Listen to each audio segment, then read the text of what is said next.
everyone, welcome back to Factorio. It's been a while since we've been here. UI has changed a little bit here at the beginning. We have a continue button, fancy. We're now in the 0.18.1 build version. So we've upped one from 17 to 18. As far as I know, nothing huge has changed in terms of gameplay, but I did kind of want to go back to the introduction campaign. We did this initially when the last big patch came out, 17, and it was a little hardcore. There were a lot of fighters in that one, and we made a couple mistakes. And I was thinking of going back to it, seeing how it is now, because I know they changed it slightly at least, and I think they're also considering changing it a little bit more. So let's get going. All right, we're here.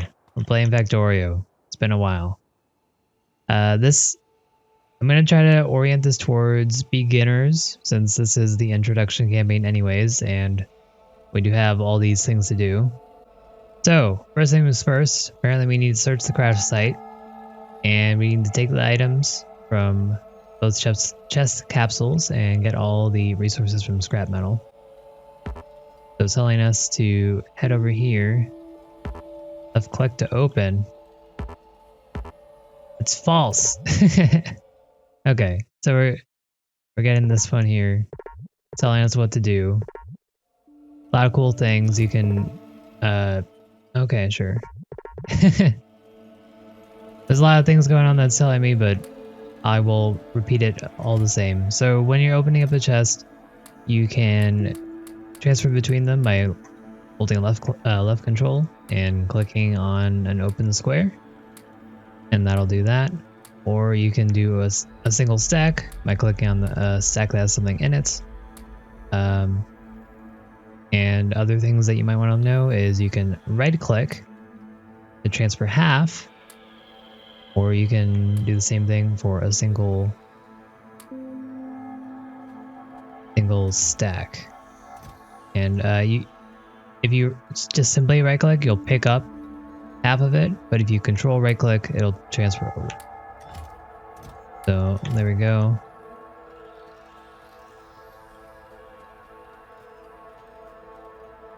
And we got a lot of stuff on the crash site. I think there's a little bit more than there were before.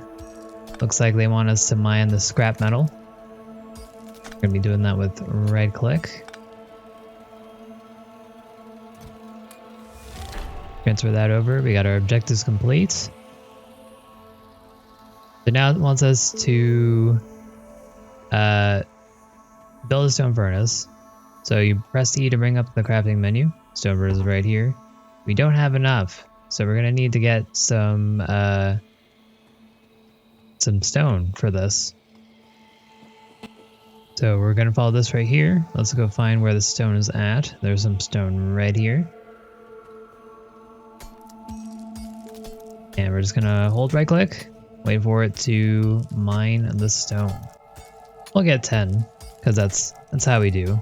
Alright. So, we've clicked on that, we made our stone furnace. Huzzah. I'll just place that down there, complete our objective, and there we go. What is the play? The blinking? Alright, so what that just told us is that this blinking icon here is telling us that this needs fuel. There's several ways to have fuel. There's wood, coal, solid fuel, rocket fuel, and uranium fuel or nuclear fuel. We're going to work with coal here because that's what the tutorial is telling us. So to do that, we need to mine some.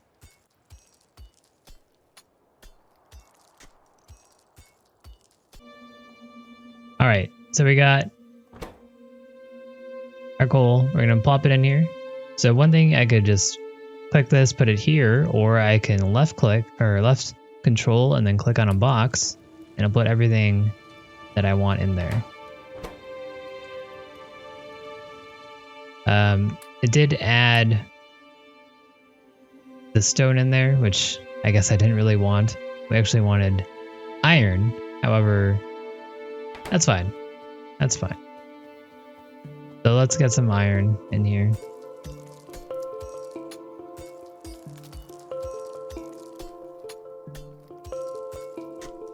We'll need those stone bricks later, perhaps. So it's not wasted. Don't worry about it.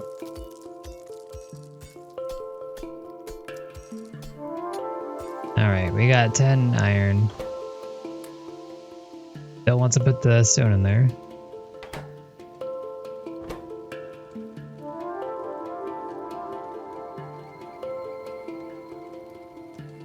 Alright. So we got the 3 iron plates that we need for a burner mining drill. So I guess we're going to need to pick up the stone furnace again and create this. This burner mining drill will be used to mine things, unsurprisingly. So let's wanting us to put it on cool, so let's do that. The burner mining drill does require fuel, as you can see by that icon, so I will provide it.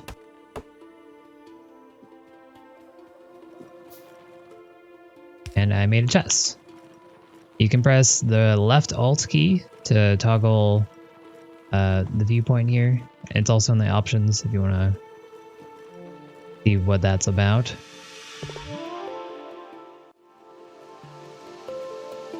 So you saw that I added the coal directly into the burner. The way you do that, you just hold left control and then you can click on the building and it will do that for you.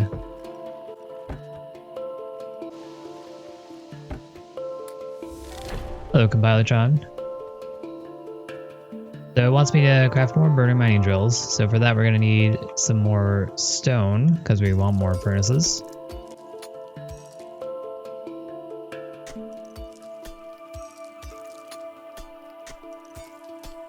Alright, we mined a little bit more stone than needed, perhaps. But I'm getting our stone furnaces online.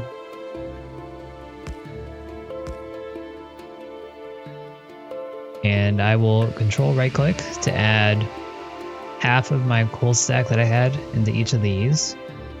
And we'll do the same with our iron. We're gonna need to mine a little bit more because we need 3 per mining drill here.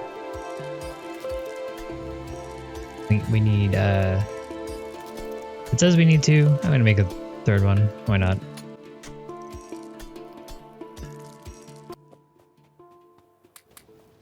Okay, we'll put our iron in there and we'll get a couple more stones for more stone furnaces while that's going.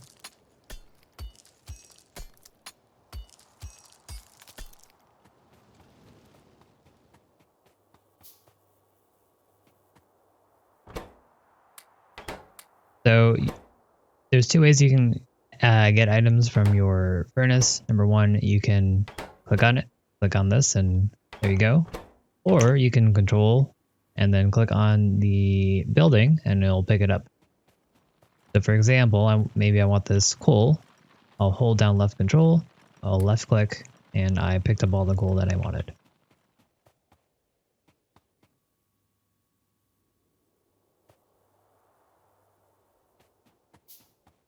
All right. So let's put this stuff in here. We got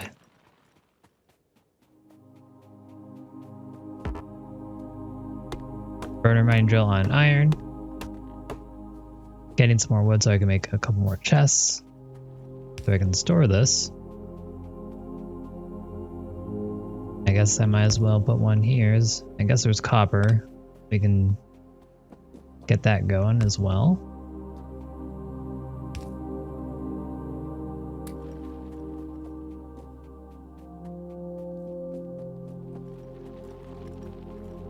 All of that is very foreign to me, Jokels. I've never played Borderlands. But it sounds interesting all the same. It didn't tell me to get copper going, but we're getting down there. We're getting to that point. It's coming. I'm ready. It also didn't tell me to make a 3rd burner mining drill, but here I am. Alright. So one thing that you can do to speed up your work is, you see this arrow? This arrow means that it inputs into things. and we can input directly into a furnace. So that's what we're going to do here. We'll put that directly into that furnace, and we'll do the same thing in this area here. Or in its basic form, in its raw form, isn't really used. So, you know, if you can change it into plates, go ahead. Feel free. It's a good idea, generally. Stone's mainly the only resource that you would want in its raw form sometimes.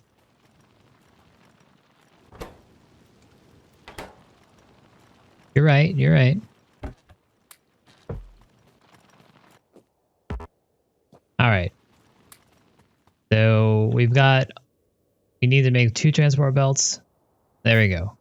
We got 2 transport belts, and we also need a burner inserter. Let's make one of those. And there we go, objective complete.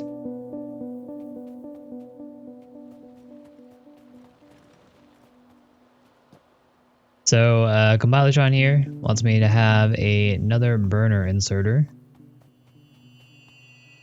Let's make that real quick.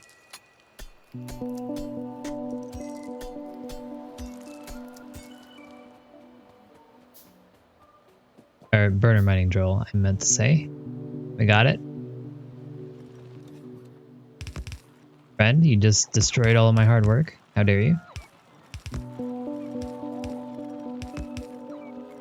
You're also cheating. Using bots this early. But cool. Alright, so this is another way you can set up your things. It's showing us a nice demonstration. Thank you, friend. So the way that this is going here is you got burner mine drills on your ore. Those are mining the ore, putting them onto the belt. The belt brings the ore along.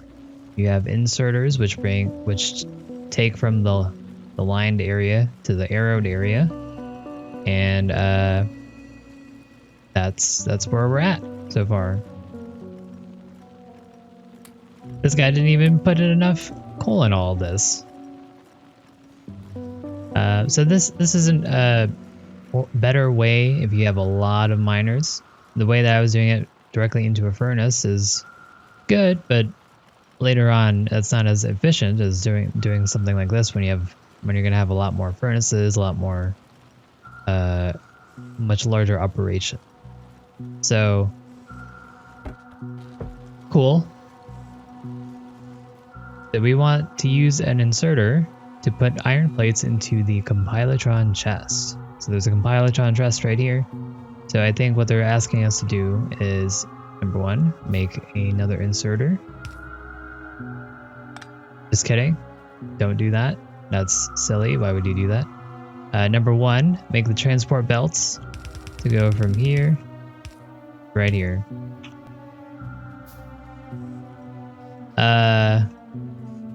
Right. They want me to add coal, so we will. But there's already this inserter, so this is going to do the job. It does use coal, so this might run out by the time it needs to have all those things, but right now we're fine. And we can also increase the speed here by putting that burner inserter that I made earlier. So that was totally on purpose for sure.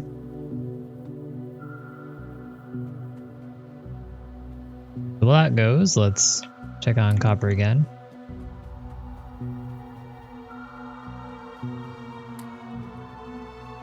Pick up our coal.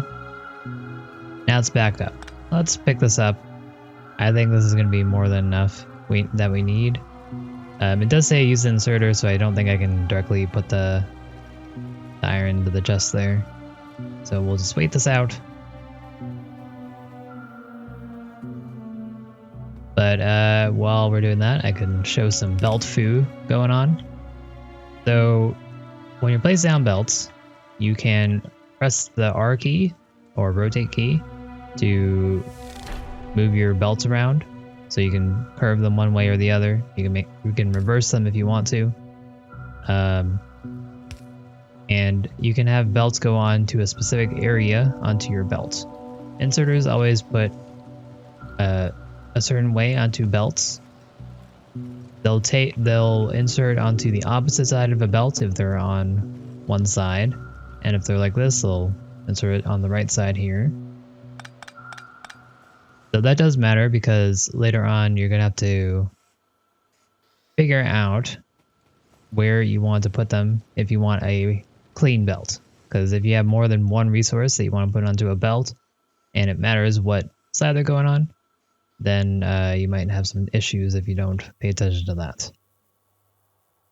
Alright, so now we want to use some electricity. We've been working off coal, so now this symbol here means that it needs power through electricity. So it wants us to make some electric poles. We can do that. We already had the copper cables that we need for this. We need 1 wood, 2 copper cables. And so fortunately we got that done. And then we have to connect the electricity to the prepared assembly machine. And that's this. So electricity, not too bad. You see the cable is going from that to this. That means it's connected. And the blue square is the power grid that it provides power to.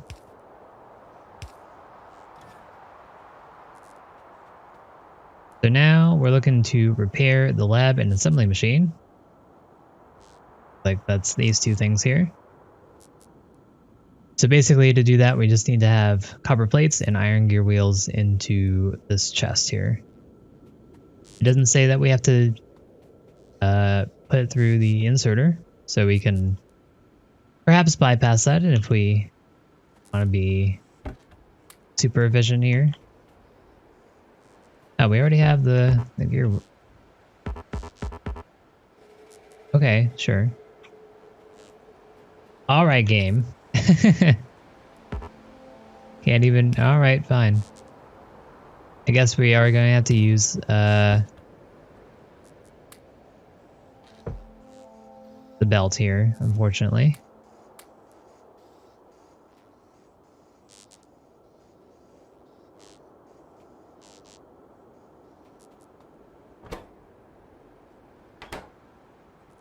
Interesting. So this is an assembly machine. This creates... Assembly machines use your raw resources to create something else. This particular one only makes iron gear wheels, whereas normally an assembly machine you can choose what you want to make. But for the purposes of the tutorial, I'm sure they didn't want to confuse you. I'm gonna grab some of these. We'll do it how they want us to do it.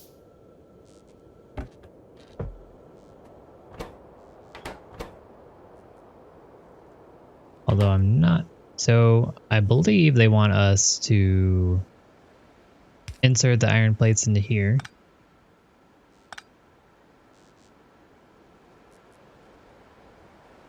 So I'm going to do this. What this does is I have an inserter coming from the chest that we've added all of our plates into, and then that'll be put into here. I could just move the chest and do it directly, but here's a good learning opportunity for belt stuff. It does look like everything is running out of power though, so let's go and fix that, shall we? I'm going to take one of those and put him on.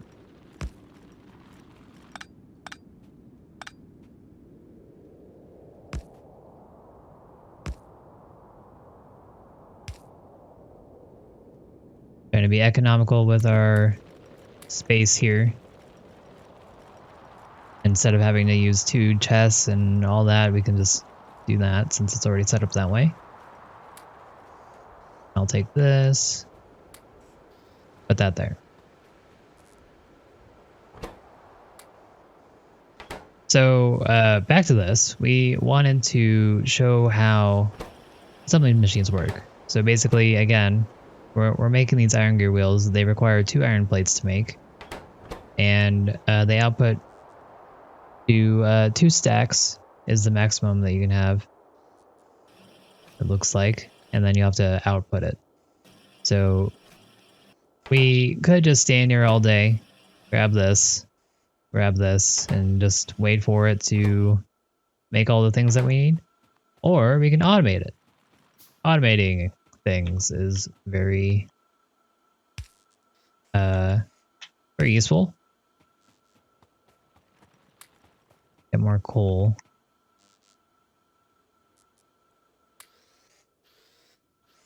So the way that we're doing this is that now whenever this makes an iron gear wheel, this inserter will take the iron gear wheel from here and put it into this chest. We want it to be super awesome. We can make some belts here. And instead of putting it into this chest, we can insert it directly into the Compilatron chest. And so now it'll take the iron from here, the gear wheels, put them onto the belt. The belt will bring the iron gear wheels along, put them into that chest. Everything is in desperate need of coal, looks like. Sure, our copper's out as well.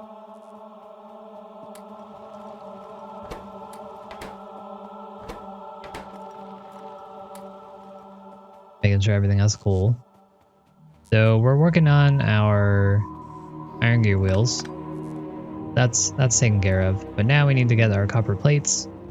Copper plates, we just picked them up. We already have 50. And we'll just be lame and show that we can drop items as well. So one thing that you can do is you can press Z. Z will put items onto your belt. They'll drop them. They can put them on the ground as well. If you want to pick them up, you can hold F. And there you go.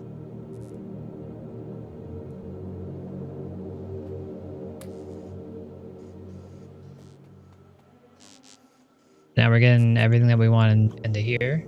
We do need to step this up, looks like. So let's feed some iron onto this belt, since it looks like we're a little full poor at the moment.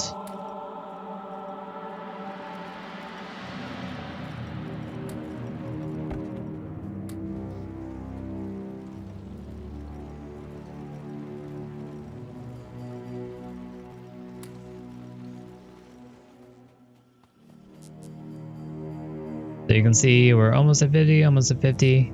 Let's check out the hints while we're... Oh, okay, there's a lot of hints now. Wow. That's pretty cool.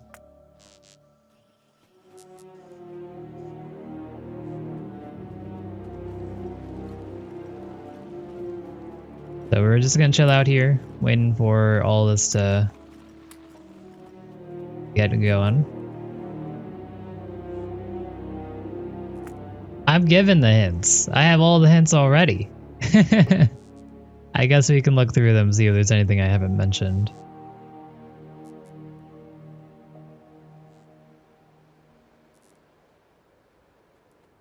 So, view more information about the factory by pressing left Alt. That's what I was talking about earlier.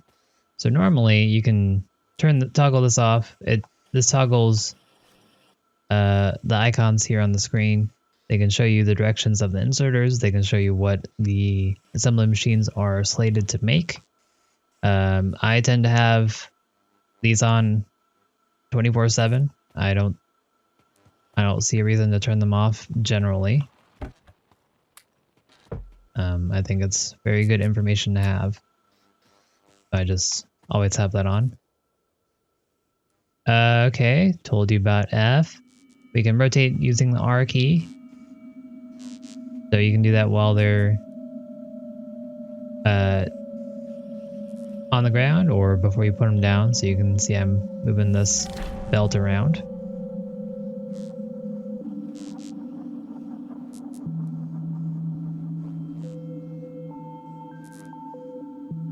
Mine drills drop raw materials in front of them. That's what the arrow indicates. Therefore, you can put a belt there, you can put a chest there, you can put a furnace there.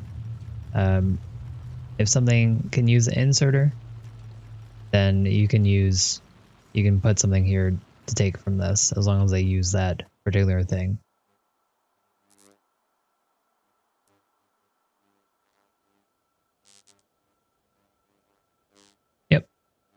Okay, we got those hints down. So what do they want us to do now? We need to unlock new recipes. So we're going to be doing some research now.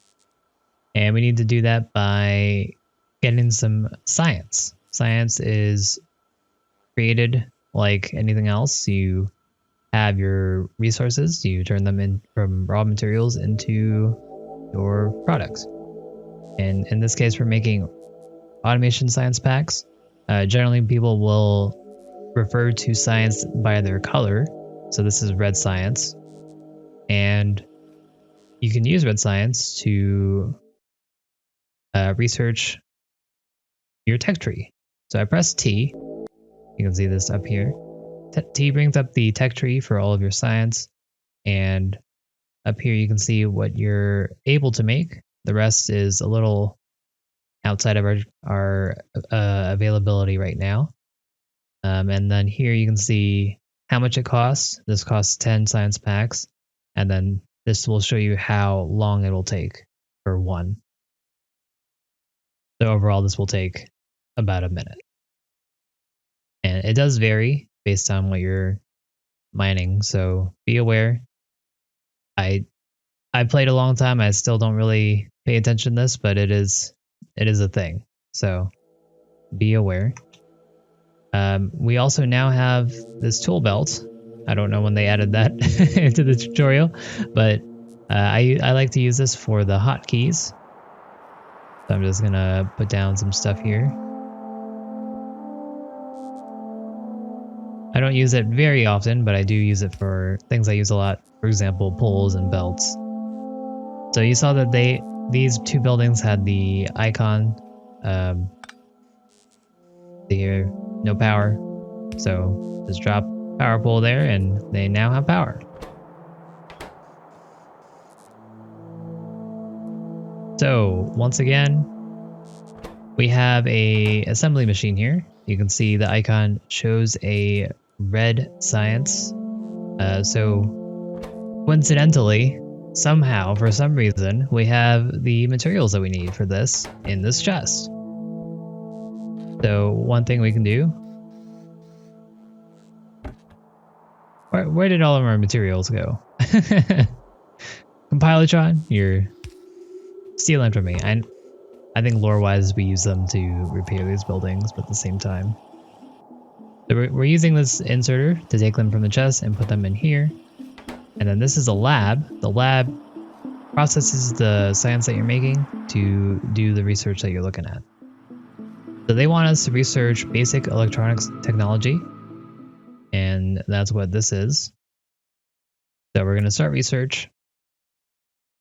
This does not start until we have some science in the lab. So right now we have none. And we're going to need to go pick up some more coal real quick. Make sure our miners have coal.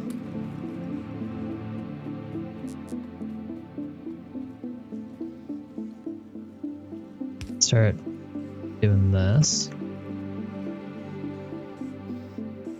For some reason my hotkey does not want to work there. So you can see right now the inserter is not working. It's not working because this building is full and it cannot take any more because the stack is too much for it to handle. So we need to output it. We're going to output it through the normal means. We're going to be using a burner inserter. We'll just put it in between the buildings, and this inserter takes it from here, puts it in there. Make sure we put some fuel in there. But they are burner inserters, so they do use fuel to burn and get all that power in. And once again, we need 10 for this research. So we'll just wait on that. It does look like this needs some more copper.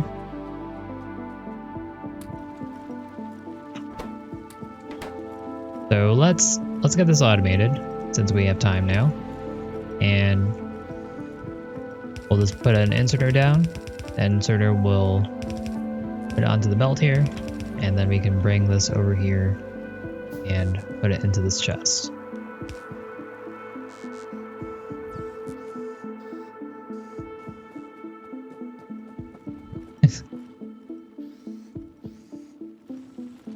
That's how we do.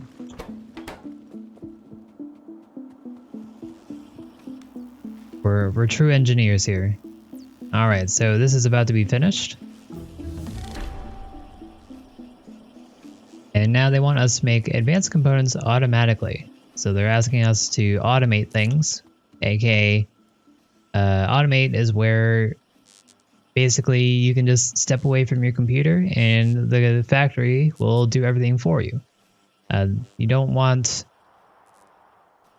Later on, you're going to have a lot of processes going at the same time. And you don't want to have to go back and tend to each one individually, like what I'm doing right here. You can see I kind of annoying. I have to go around, put in the coal for all this, and then I'll have to keep monitoring to make sure that they don't run out of coal, and it's not ideal. So the idea here is that we want to make sure that this all works without me. We want this to be fine. At the moment, that's not exactly possible. I'm still gonna have to fuel things right now because we don't have a good way to get fuel to our buildings here, aka coal.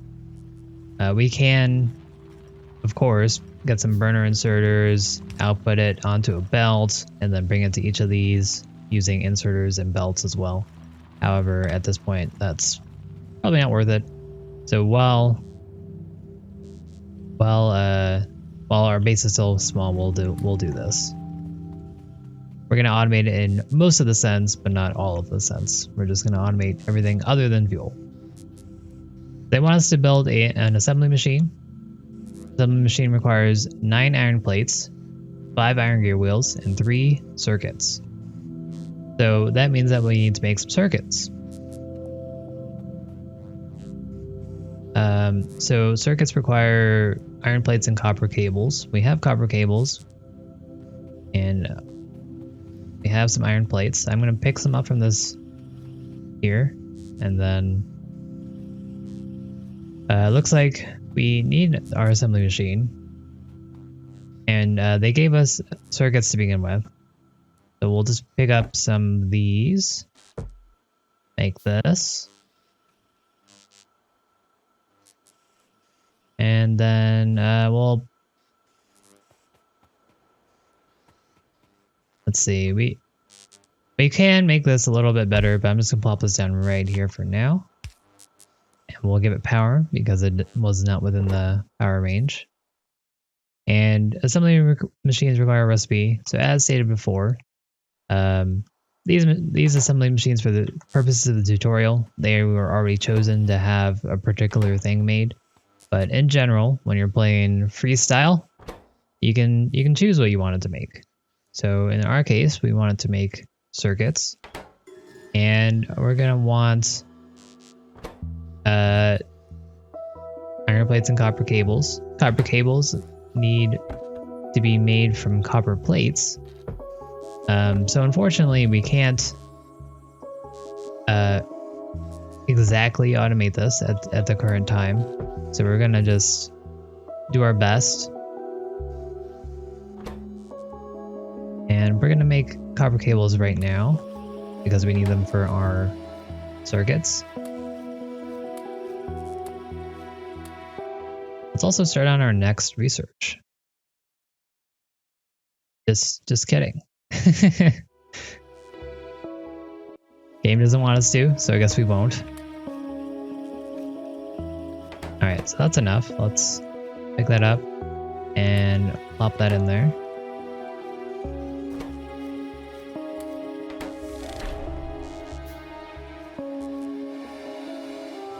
So they want us to bring the mini-map back online, so we need to power a radar. So we need to research the basic mapping technology. That's what this is. We need 20 science made. So let's get that started.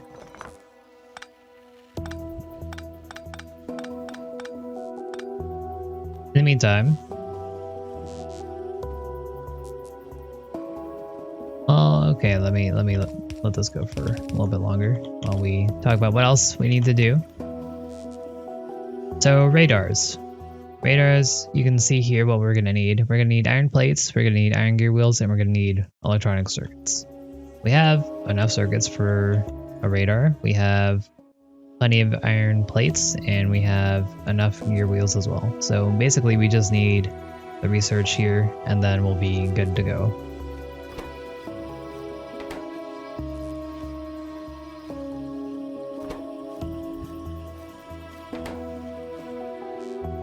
So while that's going, basically we're just waiting on that science to be made. We're going to make sure everything's powered. You can see in the top right how much fuel, if you hover over, how much fuel they have left. So if you're trying to look real quick, you can use that instead of having to click on the thing and look at it.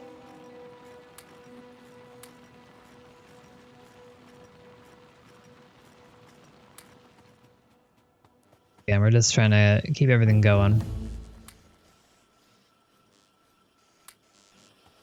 Okay, basic mapping is finished, which now means that we can make our radar. Made it. Let's put it down. Huzzah. Compilotron has detected an irregularity. Go to Compilotron. Hello. I am here.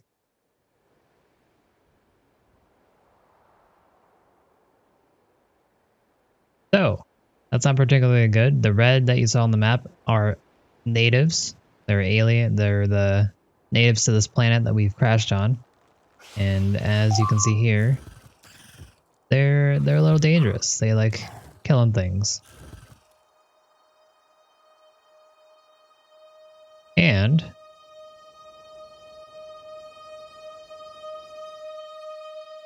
we'll need to be able to kill them. We need to defend against them. But I guess first they're going to show us steam power. So right now we're being powered by this electricity generator. This does not exist in vanilla in the main game. You have to make your energy somehow, some other way. So the way that we do that, generally at the beginning, is going to be steam power. There are other alternative ways of power sources, but generally you'll be starting off with steam power before you get to any of those. So we need to research that first. We require 30 science here real quick.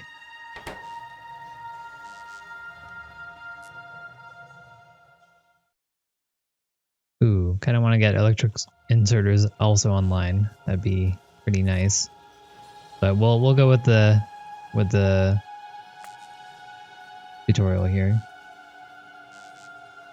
So let's go through our hints here. So the map screen, press M, see the map. Red is your natives. I generally just call them biters, even though technically they are natives, and there are two types. There are biters, which are melee, and then spitters, which are ranged. There's also worms, which are stationary turret-like things, and I guess that kind of rounds out the set.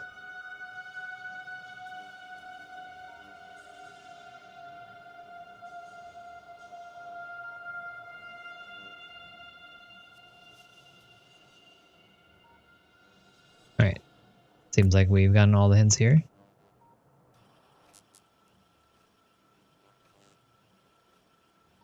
We have been using coal for all of our fuel needs. Wood is also something that you can use. It does burn a little bit faster and doesn't provide as much power. You can see it go from 2 to 4. So you'll have to keep that in mind. Generally, I don't ever use wood for power other than the very beginning of the game, if I absolutely need it, but it is what it is. We're almost done with our steam power here.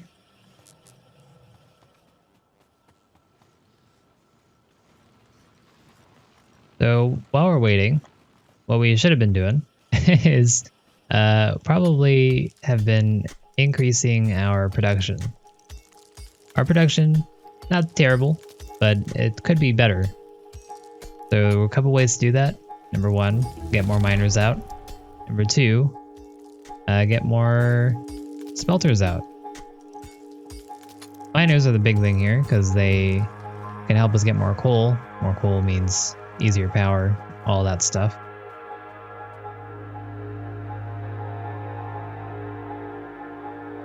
Alright, what's going on with these guys now?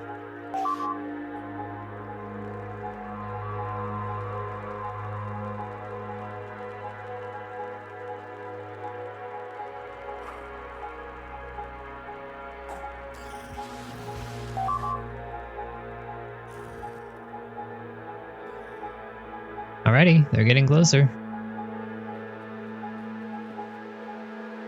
Craft the necessary items before leaving. Okay, so last time we played this, we forgot to pick up everything. We could have had a nice head start, and this time I'm not going to forget that. I hope. So what I'm going to do while we're doing this is I'm going to start making more science, and then while we're doing that, I'll put that back into our chest here. And we need to make all these things. So we'll just go from bottom to top.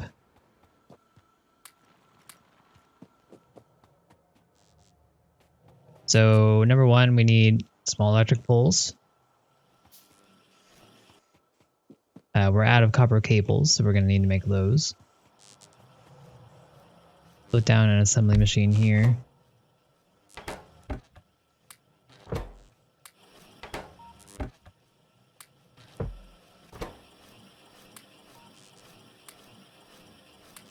And then we need a boiler, a steam engine, an offshore pump, assembly machines, and a lab.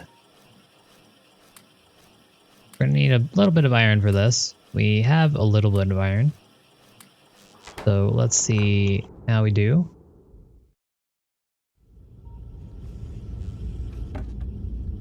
Can I manually insert this? I can. Let's get these electric inserters while we're waiting here. So let's make more poles. Let's make a boiler.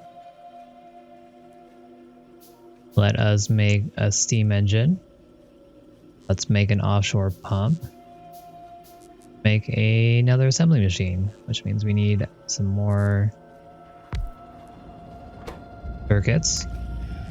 Again, I filled this quickly by holding down left control and clicking on an empty box.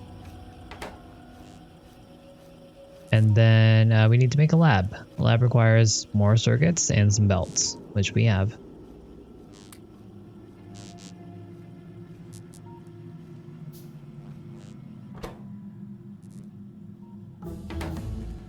Okay, so what I'm going to do here, we have enough for our last assembly machine here. But before all that, let's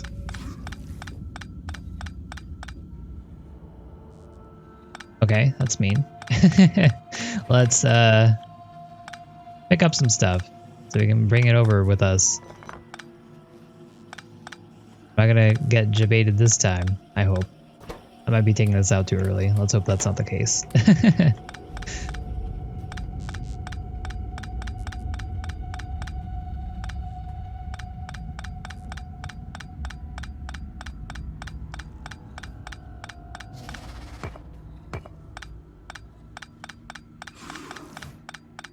Please don't do that. Very rude. Alright, we're ready to go. Give me that.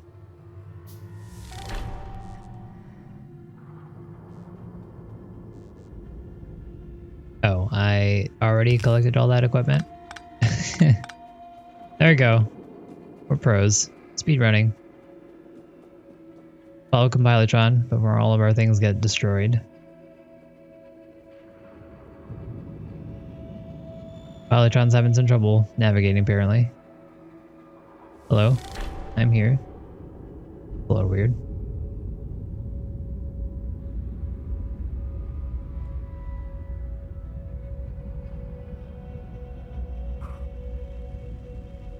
That's a lot of biters.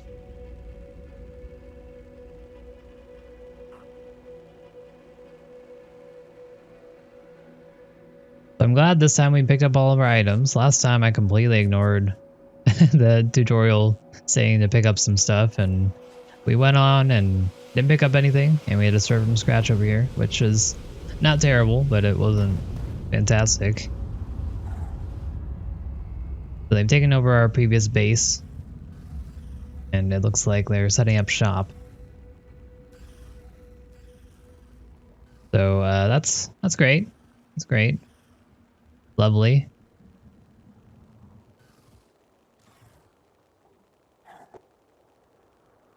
They've become very Zerg-like.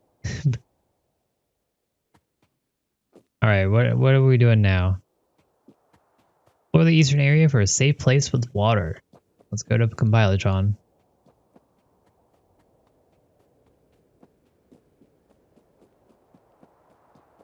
Sir, you are too fast. Please let me catch up. Alright, so they want us to rebuild the factory using steam power. So we're gonna be making up all of the things that we need for power. I'm surprised they didn't do this automatically for us to show newer people how to do this, but I guess here is a learning experience. So number one, we need to build an offshore pump. So an offshore pump is we already made thanks to the previous area. And what this does is it gets water from the water source. And there we go. We built it. Number two, we need to get our steam online. So the way that steam works is that you'll have something similar to this. You'll have the boiler, which takes the water and boils it, turns it into steam. Steam will go into your steam engine that is connected to it, and then that will use the steam to create electricity. So your boiler needs to have water put into it, and it also needs to have a fuel source, which is coal, and usually in our case. So what I'm going to do is I'm going to put our pump right here.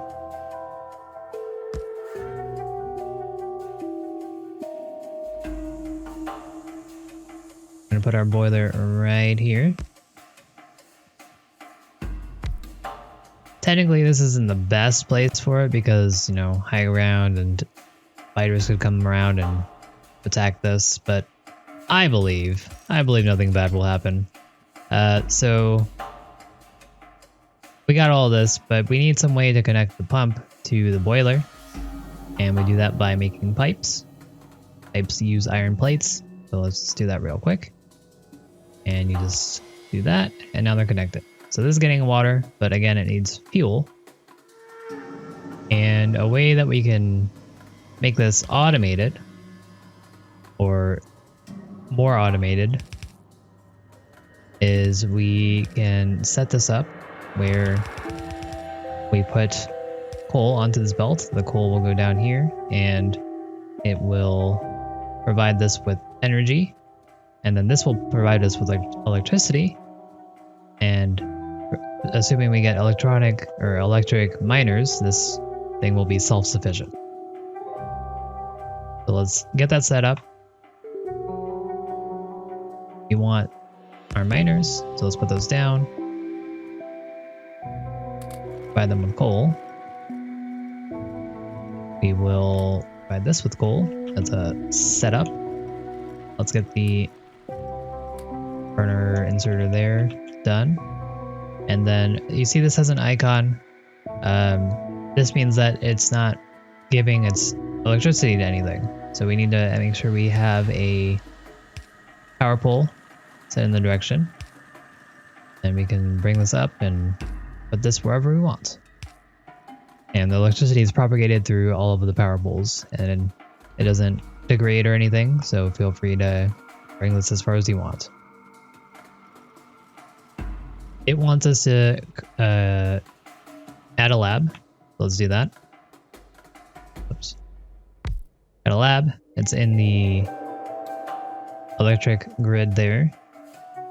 And let's add our automation science packs. Let us get, what did it want us to make?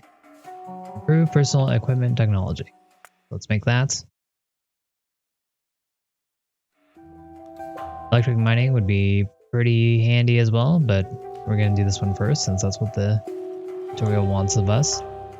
In the meantime, let's get started on iron and the like.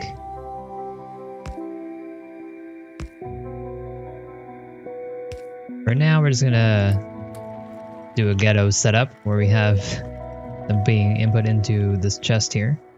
I'll just do the same thing for our copper. But it looks like we're going to need some more mining drills.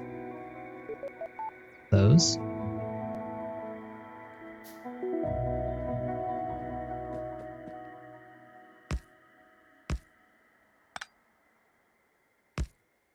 You can see I'm putting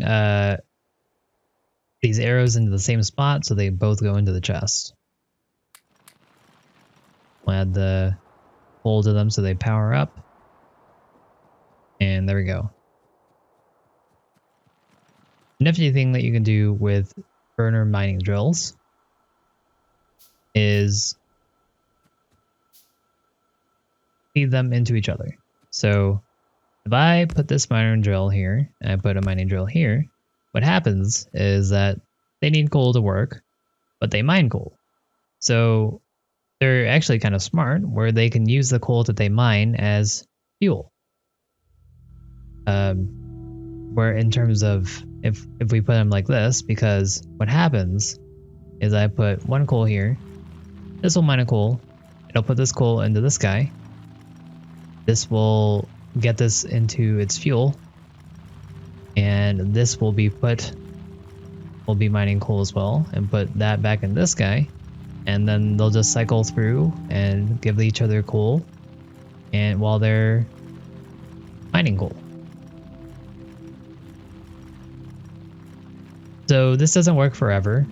It number one, they could run out of coal. These spots only have 600 each. You can see 391 and 562.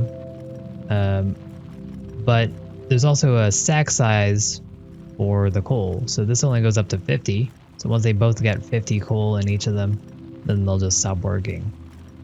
So we'll have to periodically come over here and get the coal out of them. But this is a nice way to get that started. And we don't have to use any chests because they work as their own chests.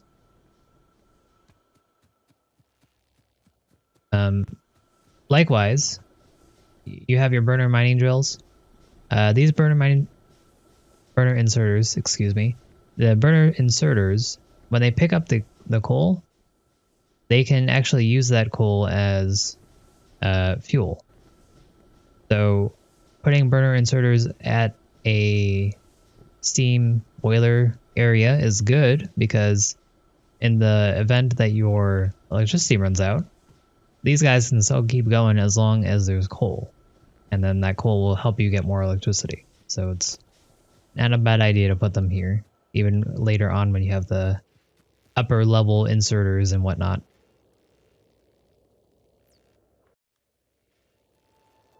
Okay, so we're going to run out of science before we're done here. So we need to get this going. Let's put a more legit setup than we have here. And I'm going to do that by just feeding them directly into furnaces for now that we used up for those mining drills. So let's go get some stone real quick.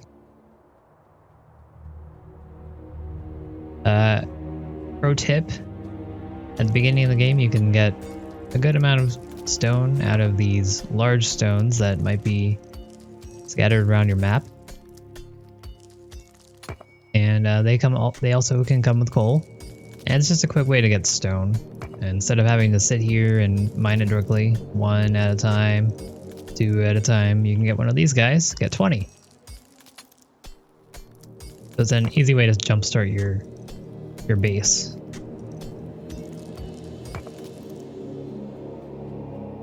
Now we have that, we can build quite a number more in burner mining drills and stone furnaces. You can see down here is the queue for everything you're making. What I like to do when I'm starting out, this is not a final build per se, but what I like to do is I like to just feed them directly in here, and then later on we can make this a little bit more robust. But for now, when we're just trying to get as many plates as possible quickly, this does the job. I'm going to do the same thing over here with our copper.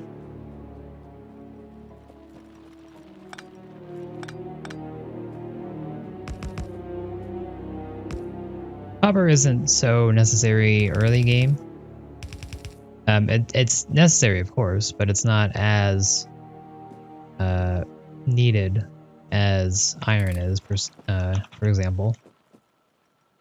So I don't necessarily need all 4 of these, perhaps, but we're going to do it. And we're also going to do the furnace thing, like I was saying. I don't know why I put down belts. I was getting prepared for later on. It's fine. Alright, these guys all need coal, so let's go over to our coal mine, pick them up.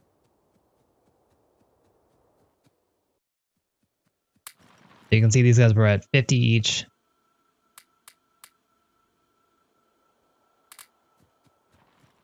So I've got a good amount of coal now. You should be able to input these in here and let them do their thing for a while.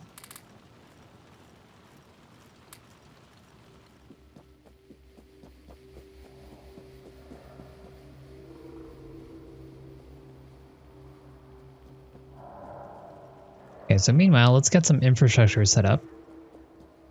We put this down here for no particular reason, but we can get something set up. We have assembly machines that we're gonna need to make our circuits and other things, and science. So what I'm gonna do is I'm going to, I don't know, just put this down here. We'll make this into our lab area.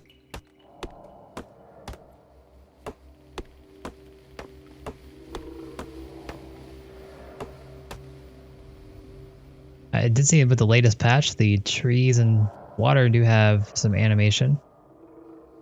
It's pretty neat. Not as dramatic as I was thinking it would be, but that's cool.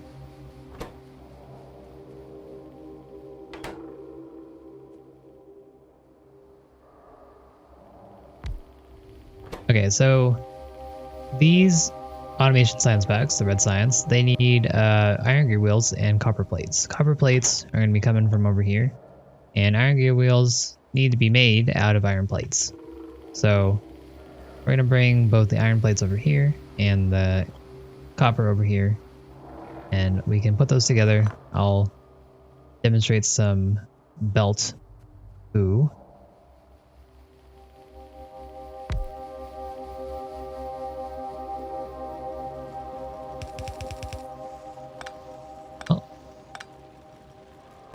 Was a little unnecessary, but there we go.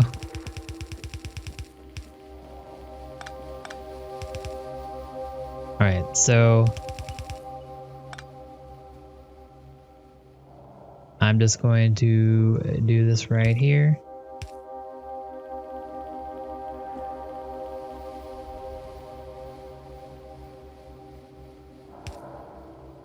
Now this has power. Let's make this into iron gear wheels. And we're going to bring these over here into this area for our lab. First, let's get some more coal.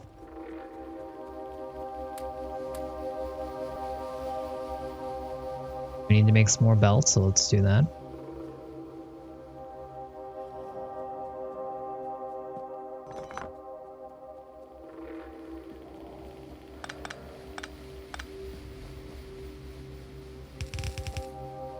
We're gonna do the same thing. We're just gonna output the plates there.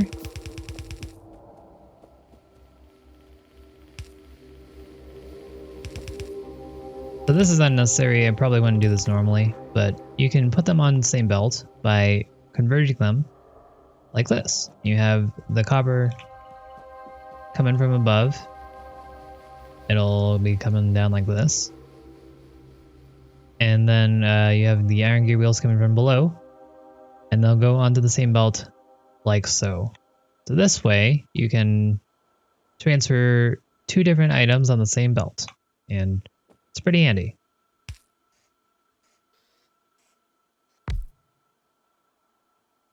We'll make this into our science.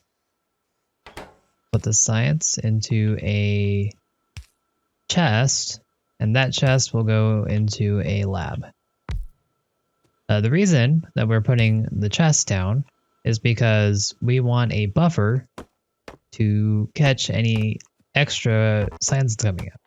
If we did not have the chest, or we didn't have some sort of buffer, which could be like a belt or something like that, then again, like before, if once this reaches 3, it'll just stop working because it won't go anywhere, and there's a potential that could happen depending on how many more science we get going and that kind of thing. What's those green dots? Oh, glad you mentioned that, Chuggles. So this is actually health. All of the buildings in this game have health, and if they get to 0 health, they are destroyed. So when biters come, understandably they do damage, and they can kill said buildings. So you need to make sure that you can protect your buildings from being blown up first. And then additionally, you have the ability to repair your buildings. We don't actually have those right now, so I'll come back to that later. However, there is an ability to repair buildings, which we will come to later. But for now, you can see that these guys are not working. They don't have power. So let's get the power over. Oops. Never actually made the poles.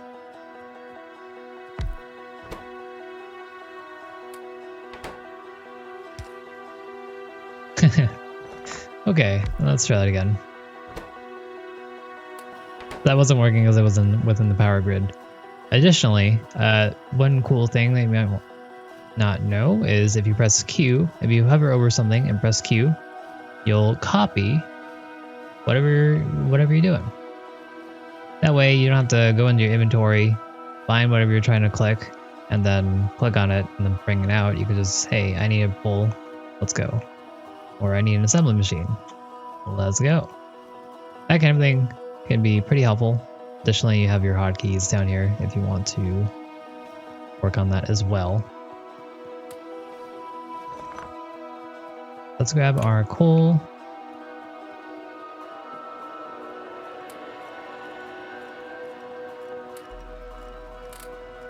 And we'll pick up our excess plates real quick. Make some poles.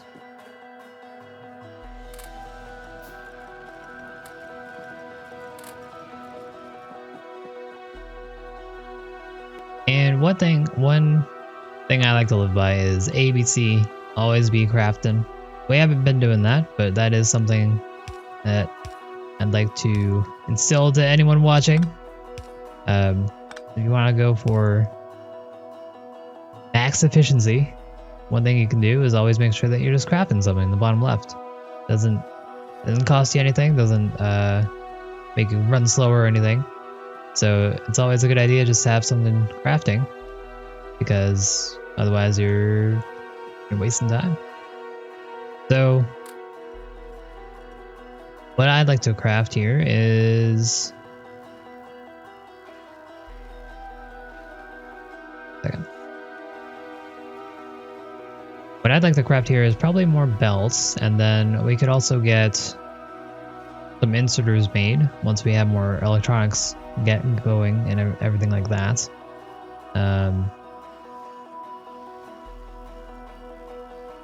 We don't really have anything super crucial to be made at the moment.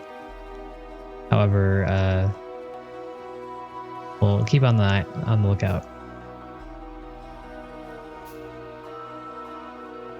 There's an achievement of some kind?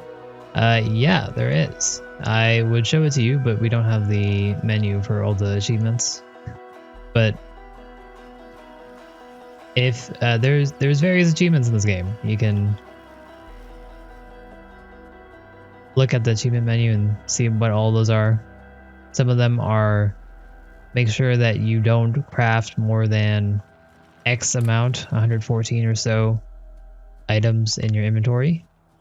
Some of them are try not to craft any in assembly machines, or complete the game as quick as possible, or all of that. So there's a lot of cool achievements that you can run for. I'm going to be doing a speedrun achievement attempt sooner. Pretty soon, probably in next week, I would say. If you guys want to come over, I'll be doing that.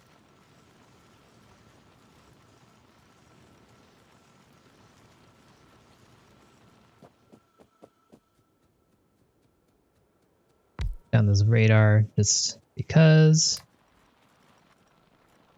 So what I'd like to do is, you can see that we're running out a lot of coal. We don't have enough coal here. We definitely have enough coal here. So what I'm going to do is I'm going to make the same setup that we have here, but I'm going to change it up a little bit. So I have 6 running at a time versus the 2 we had before. This will allow us to have a better source of coal that we can use to make sure that everything's continuing to run.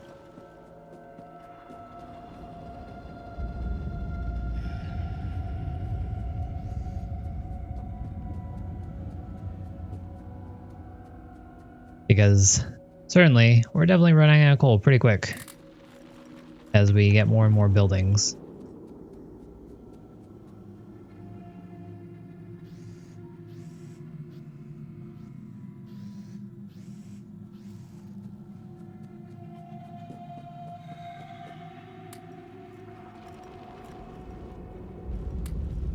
I'll power these later on when we have a little bit more.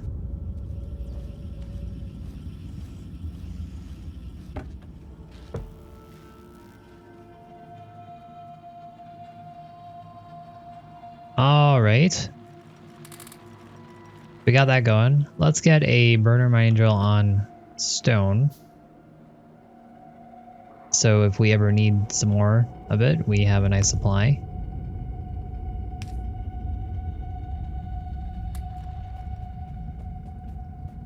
And there's also materials here that I did not see. Neat.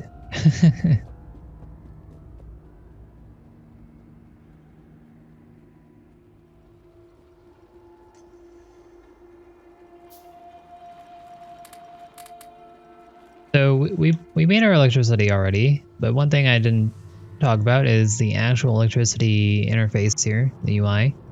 So you can click on a power pole or press P and it'll bring up P's production and can give you an idea of what's going on with your power, and you can see items, fluids, buildings, pollution. That's cool. But click on power pole and it can show you your electric network info.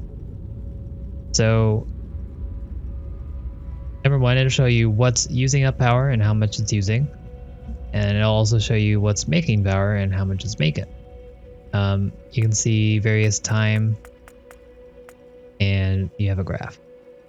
Up here is something that you can look at to determine how much power is being produced and what the potential of your system is. The top bar is satisfaction. This is If it's green, then you're good. That's saying that the power that you're making is satisfactory to power your base. If it's not green, that means you're not making enough power to power everything. The production here is showing you about relatively where you are in that satisfaction. To satisfy your base at 100%, or where you are currently, it takes about a third of your potential power that you're making. That's what I'm reading here. So you can, if this is up higher, that means you're probably going to need to make some more energy production soon. If it's down lower, then you're still pretty good. Hey, Flubbles, how's it going?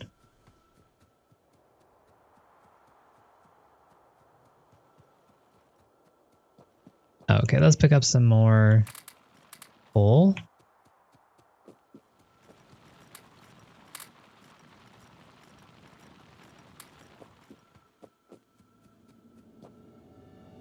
Checking out on all these guys, making sure that they have what they need.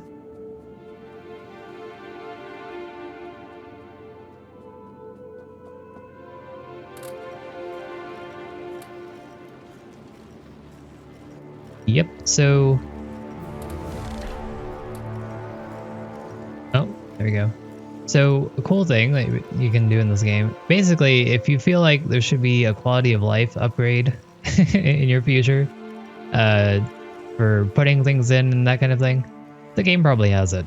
So, one cool thing is that if you want to mass add something to your buildings, you can take the item, put it on your cursor, hold down Control, and just left click or right click through all and hold that down through your buildings. If you right click, that'll do half of your stack every time you go through an area. If you left click, it'll put your whole stack in there and keep going until you run out. So I tend to just pick up something, hold down left Control, and then right click, hold, and swipe through everything to mass put in coal to things. Likewise, I also do left click, hold, and left click, left Control, hold, and left click to gather resources. So right there, I pick up all the iron, and pretty neat. So next thing we're doing is we're preparing for the next attack. Looks like we're gonna get attacked soon. So we need to research some basic military technology. So we're gonna go to the tech tree here, technology, and look up. So there's basic military here, and there's electric mining. Those are both things I dearly want, but I guess we're gonna get military first. Get our coal up here.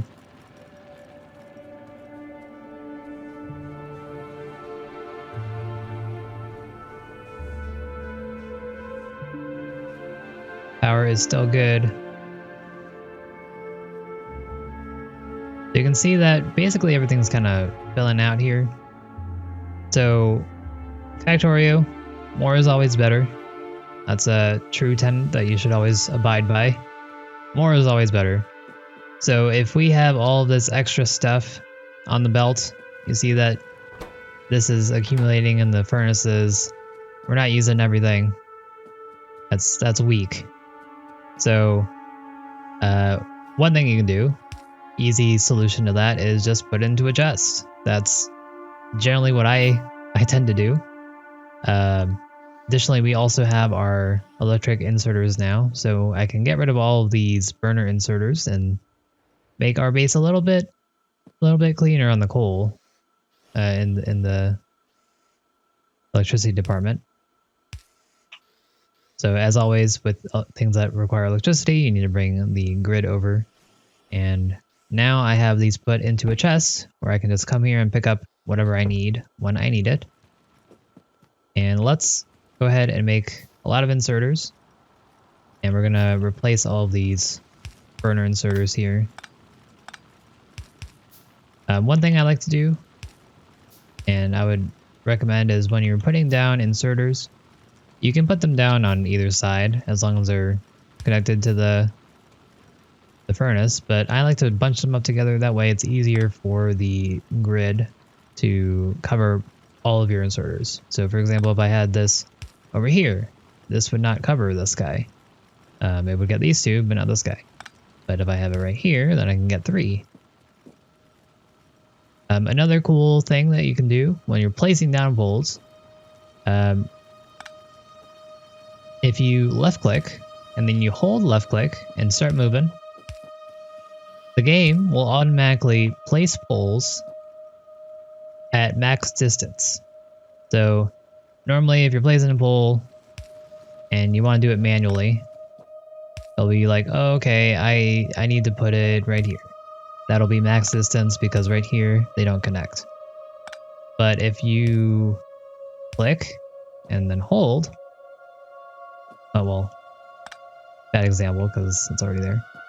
If you click and then you hold, it'll put it down at that max distance automatically for you. And additionally, if there are things in the way, it'll even put them down where available. So it's an easy way to put down a lot of power poles without having to meticulously decide where the best spot is.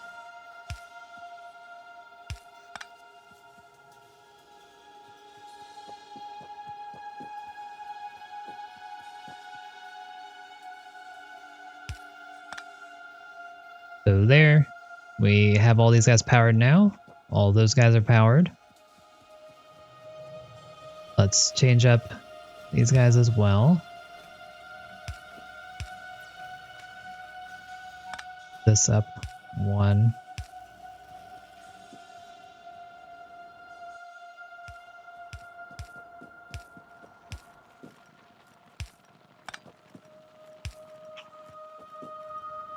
And with that, we've gotten rid of a lot of the coal requirements of our base. So mainly our main coal requirement is right here, and then also the furnaces and the jewels themselves. So that's one thing that we can start working on if we want to be fancy. I'll consider that if we have a little bit more time. But for right now, what I think we should do is build. You can see that we're doubling up on science here. What we can do is we can make another science, another lab, and get science done faster. This inserter, I did.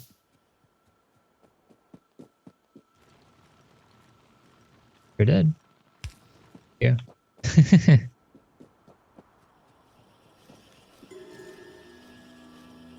Additionally, while we're here,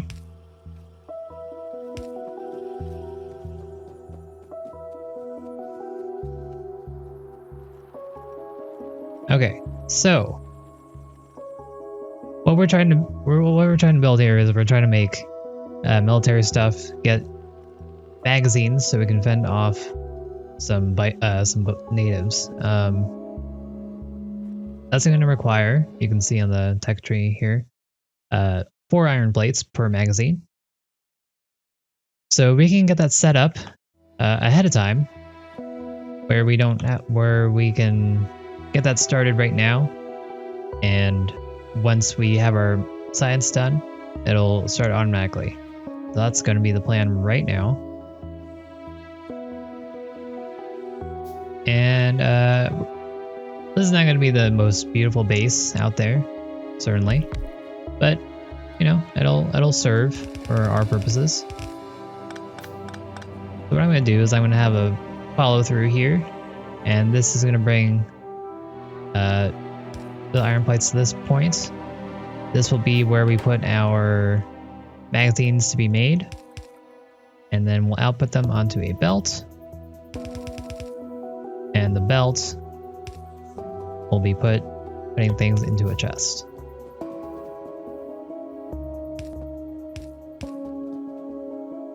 Make some more power poles.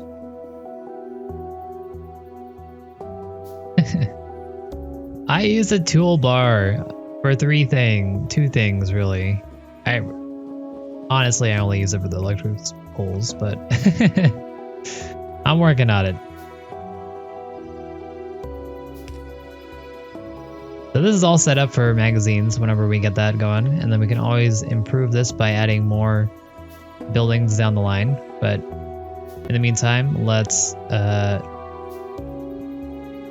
work on getting a better setup for our smithing, so we can actually get this. Make sure we don't run out of stuff. Pick up our coal. Let's check out our power. Power is still good. We're about 40%, I would say, using up all of our power. So that's a-okay by me.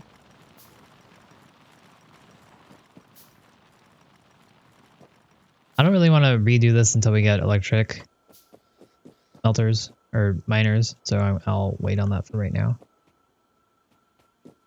But let's put down our extra lab here.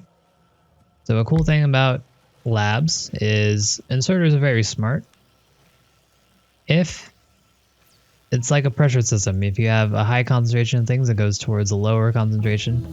So if you have too many, if something needs a resource, it can take from the thing before it and put it into the thing that needs it. Labs work where they can take science from one lab to the next and daisy chain it that way. However, you can't have two assembly machines like this and have the copper and the iron gear wheels put into the next. That doesn't work.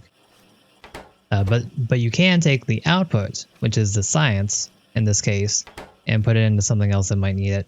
Science isn't used in anything other than labs, but pretend something could use science.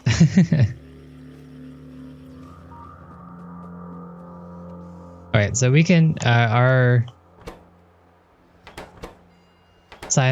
research is done. So I'm going to make these into magazines, and now you can see that they're taking the iron, they're outputting it onto the chest, or out onto the belt, and then putting it into the chest.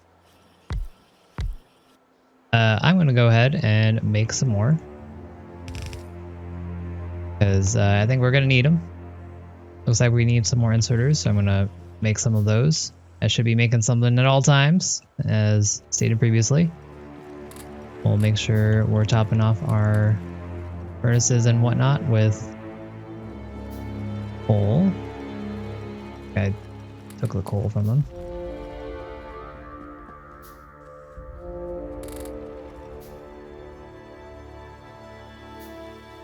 Additionally, what I could do is I could make science faster by doing something like this.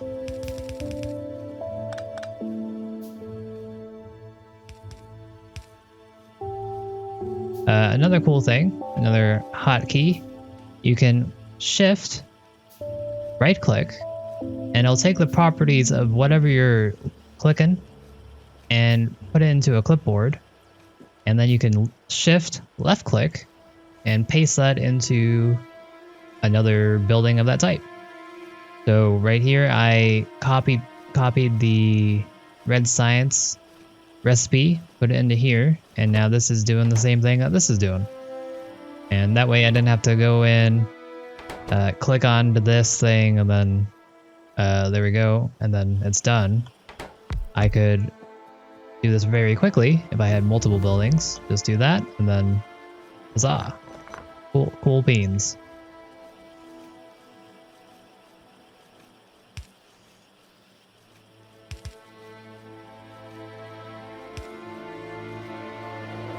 Then I have 2 buildings there. I'll probably want to make some more labs, so we'll get that going as well.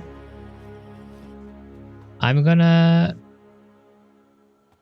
So right there, I propagated that recipe to these guys.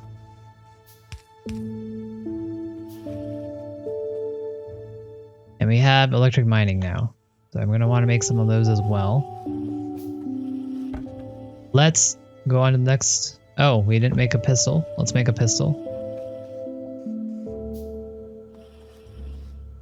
And then we can go on to the next step here. But now you can see that we are using up quite a bit of our resources.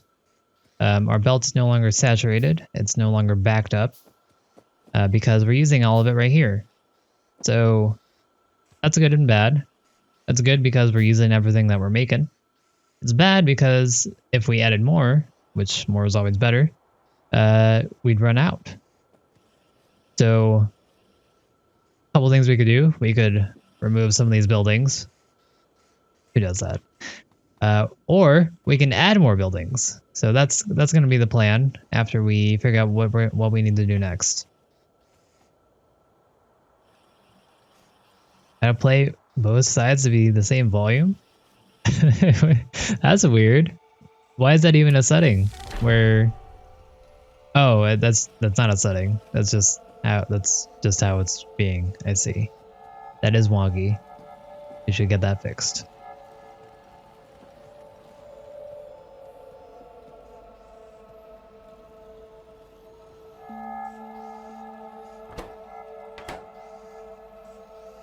So I have only now just realized that I had this inserted the wrong way. That happens. Be aware. All right, so let's take a look here. Let's make some active defense. That's what we need to do here. And then they want us to build some gun turrets, and then they also want us to stockpile some firearm magazines. Luckily, we're on top of that. We got that started already. But first, let's get some of our iron in here from here and make some electric mining drills. Get that going. And then we're gonna really get this going. So you can see that these ran out. Why did they run out? Because I said they were self-sufficient. But the problem here is that they actually ran out of coal to mine. So you can see here under expected resources on the right side, this guy no longer has any coal to mine. So it's not putting any coal in these guys, and this can no longer propagate. So the easiest way to fix that would be to just move it up one. This guy has 700, this guy has 127. So this will run out as well soon as too, but you know, whatever. We'll catch it when it happens and say okay. If I didn't want that to happen, I could grab it from over here. I could put these over here, but that's okay by me.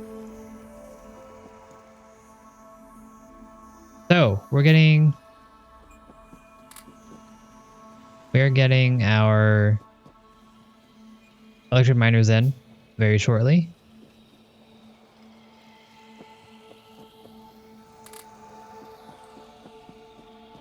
And what we need to do for that is we're gonna increase our production of plates and, well, just mining in general.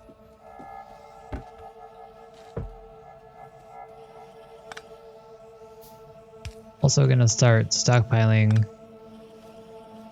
these gear wheels.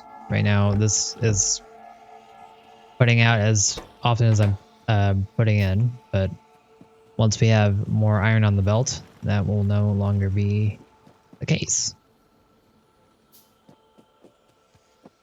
So for right now, we have all the firearms that they think we need.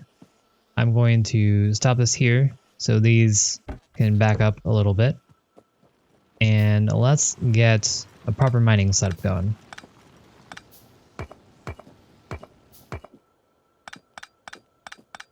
So the way I like to do mining, and there's absolutely no wrong way to play this game, by the way. So obviously you don't have to copy what I'm doing. You can do whatever you want. But the way I like to set it up is as follows. Start over here instead.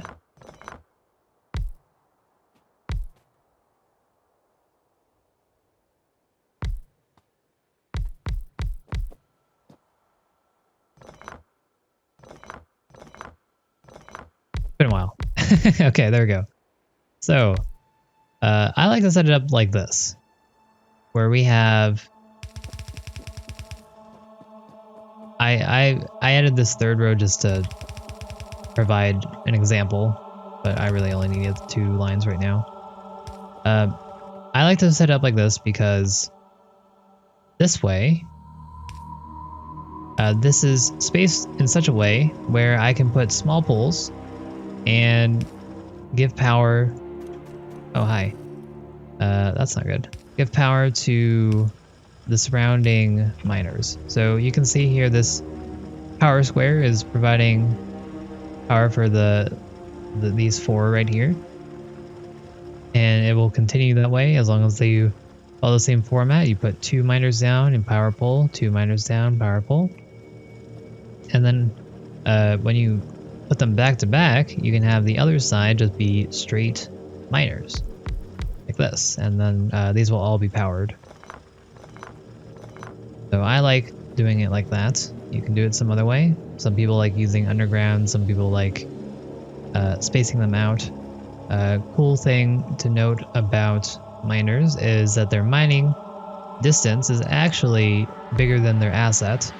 So for example, you can see this green square, it goes 1 tile out. So some people like to space them out in such a way where you just you cover it all like this. I don't like to do this because you actually don't get as many resources as quickly, but it does elongate the amount of time you can get out of a patch. So when I overlap them, I can put more miners in an area. More miners means more or quicker.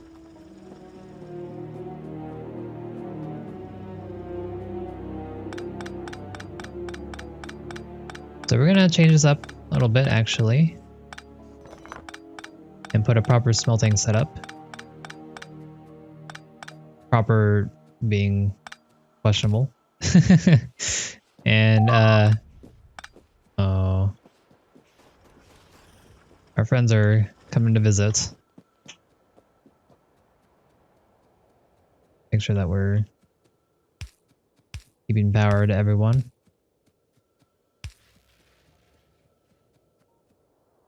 While we're doing this, let's make sure we're getting more.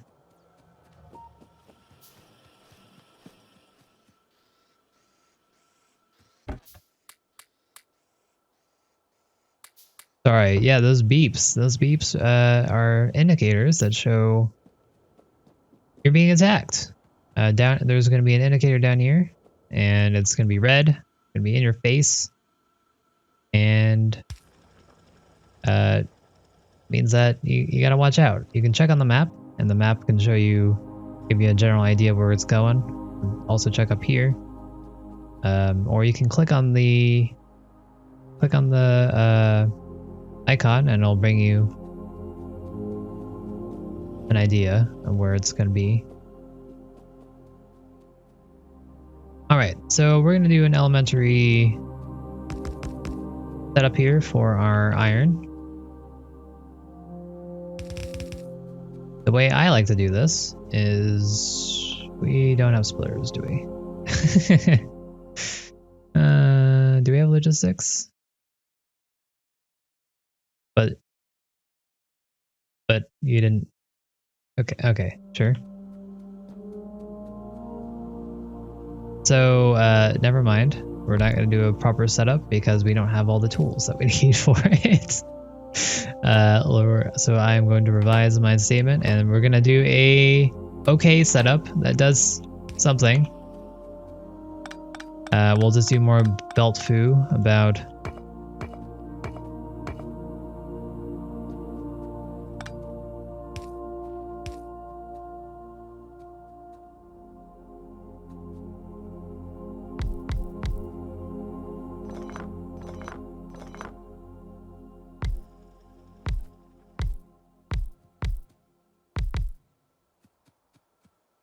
Okay, we ran out of miners. We're probably gonna need some more of those.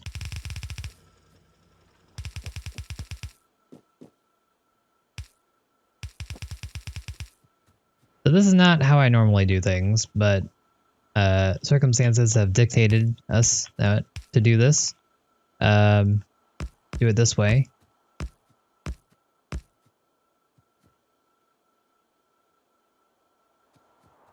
Out of iron, huh? Gonna manually feed these guys for right now.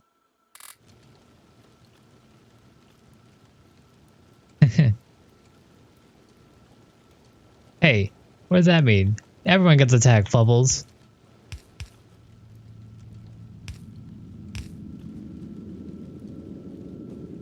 So right here you can see that there are ghosts. Ghosts mean that they're basically like a placeholder or something.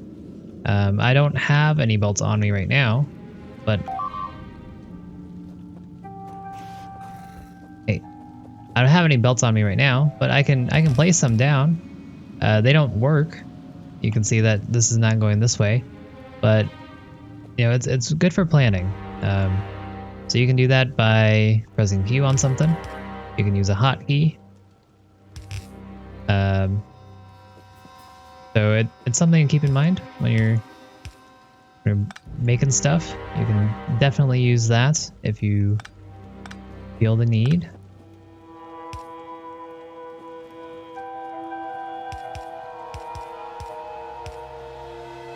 And we need some plates. Let's get them. Red screen flash?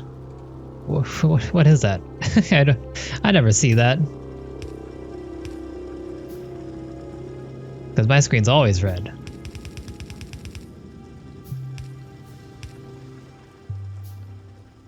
Alright, so we've increased our production of plates. And this is, again, not the best setup. If I wanted to redo this, then I would probably put all this over here. But for now, this will serve.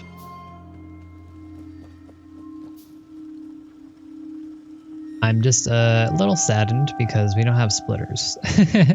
Splitters would allow us to have two belts going from one. Turns one belt into two, basically. And then that way I could bring this iron from here to over here.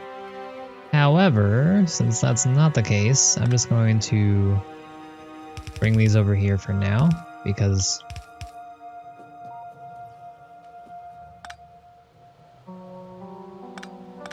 that seems to be what's needed, and then we'll loop this back around. I'll put our iron gate wheels right here.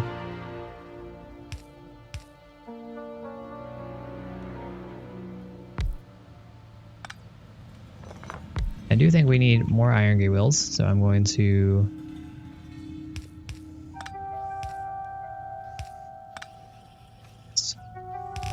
do this instead.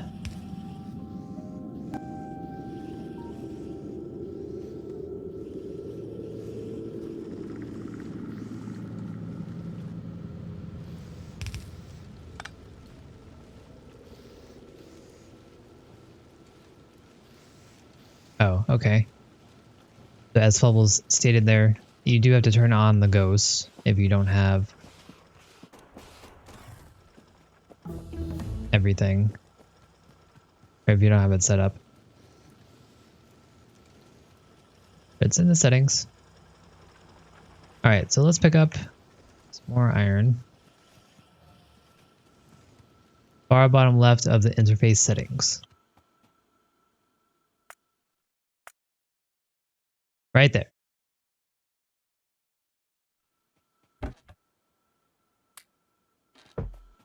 All right. So let's get back to following these directions over here. We've taken a detour a little bit to set this up. I'm probably going to add more furnaces, actually, now that I'm looking at this. Because you can see that we're still pretty scarce on this. And as stated before, we don't really use up too much copper, so this right here has been plenty, even though it looks like two of them aren't even working. Oops.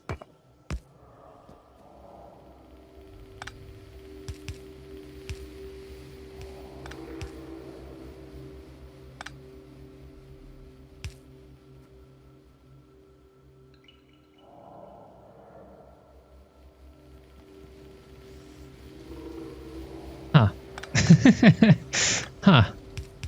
I'm good at this game. It's fine. I just really wanted the iron from that furnace there.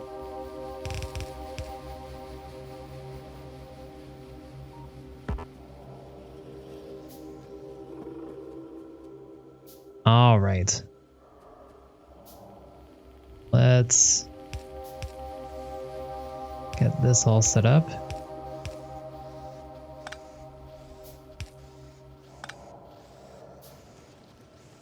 So I guess I didn't explain it earlier, but these guys need the coal to work. So that's why we have half this belt being coal and the other half is the iron. The game's smart enough to realize which is which because it can't smelt coal, but it does use it as fuel. So cool beans. Now let's finish this off, bring it back up here so we can get more ammo made.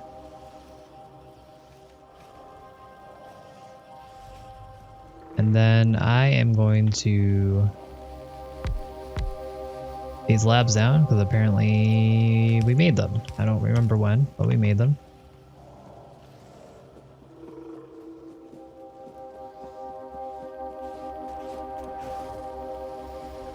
So you can see this is almost dead, but we're getting our repair packs finally. So we'll be able to fix that up.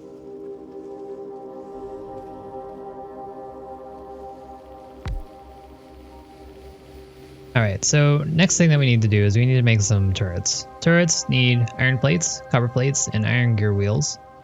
So the iron gear wheels I'm going to make right here.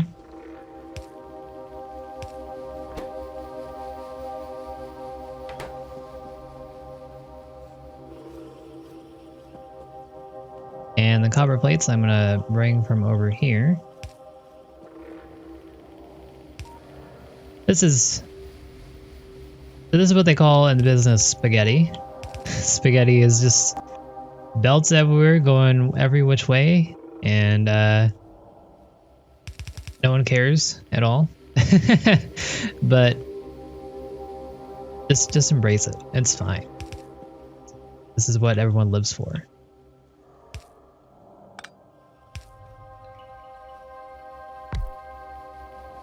And this here gets everything that we want out of this. We got the iron plates coming in here, we got the copper, and we got the gear wheels.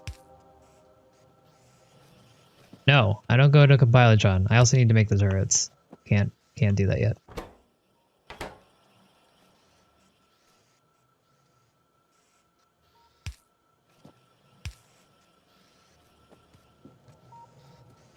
So once again, oh yeah, our energy is bad. I noticed that a while ago. I just haven't addressed it. So you can see now our production is at full because we're using all of our maximum potential for our steam engine. But our satisfaction is at a third of what it could be. We want this full and we want this down.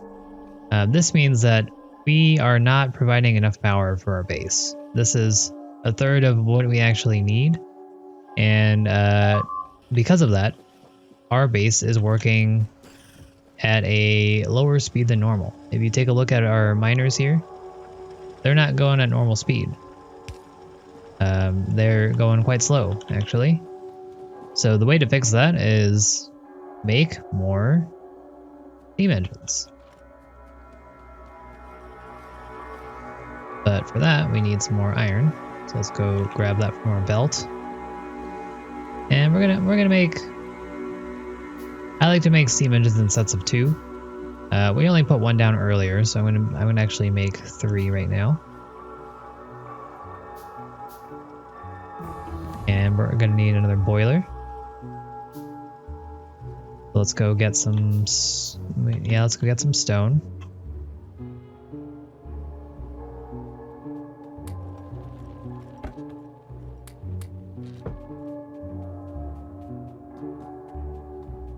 So we're going to make a boiler, and our repair packs are done, so I'm going to make some of those as well. And let's make some walls, I suppose.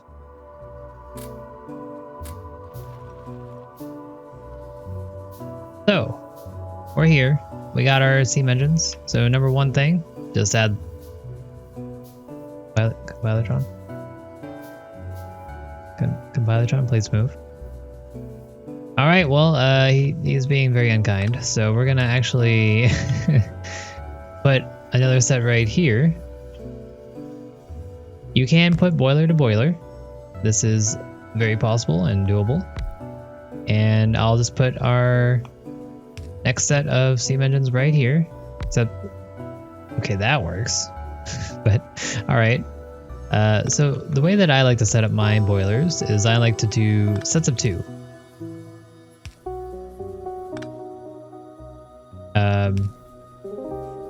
So I'd have it like this, and then if I wanted to put another set of boilers, I'd put one space, and then another set of 2.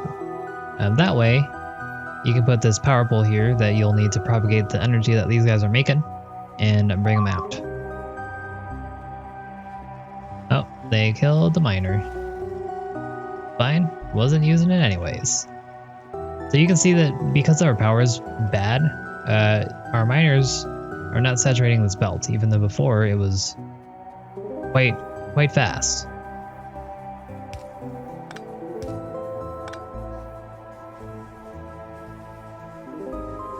Oh, he moved. Okay. So we've quadrupled our power, and once again I'm using burner inserters because these guys work even if we run out of power, because they're not part of the energy grid, or the electricity grid. As long as there's coal on the belt, these will continue to work, and that will bring us power, and so on and so forth. So we quadrupled our power. Let's take a look at what this looks like now. So you can see that we have 1.9 megawatts here, and we're using about half of the potential of these 4, maybe 45%. And our satisfaction is green, 100% again. That means everything's working at full capacity. And because of that, you can see that our belt is backing up again. Just as simple as that. These guys are working, they're not stuttering anymore. So that's pretty cool. Hi, friend, don't you just, okay, yeah, sure. So we got our repair packs. So we can finally fix these guys here that have been damaged. All you have to do is click on your repair pack, click on the thing that's damaged, and there you go. Nice and easy.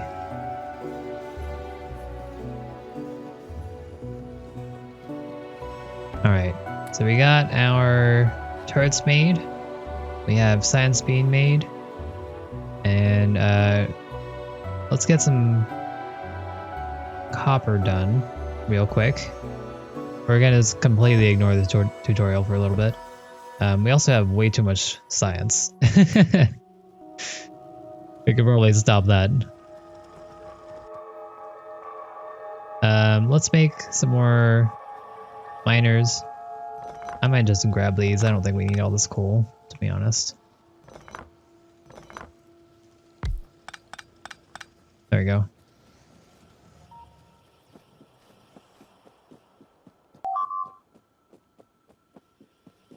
Chill out, guys. Just chill out, okay?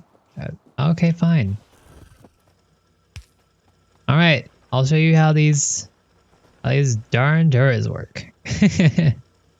So we're gonna put turrets here. The green it's hard to see, but the green circle that's around it shows you the range of your turret. With the amount of biters that are coming by, we don't need too many turrets right now. So I'm just going to make sure that we're covering all the areas.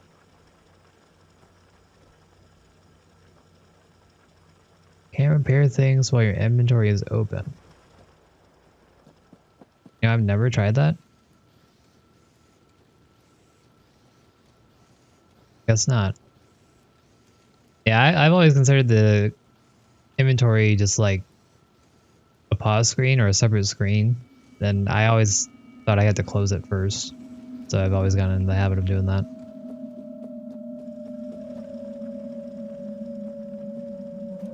Alright, Compilatron. You're a cool dude, but chill out, man. All right, we've completed the objective.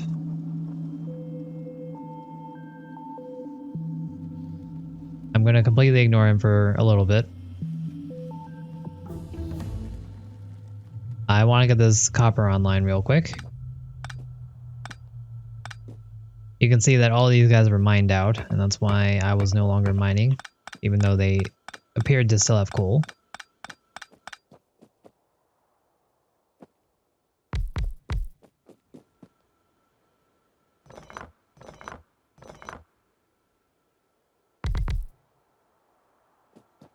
We'll just do it like this for now.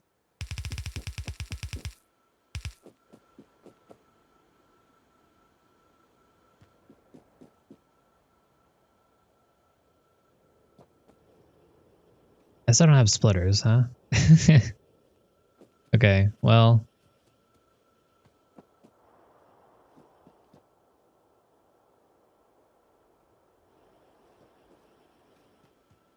I'll figure this out in a second. When we're in trouble, I guess I'll figure that out then. So instead, what we're gonna do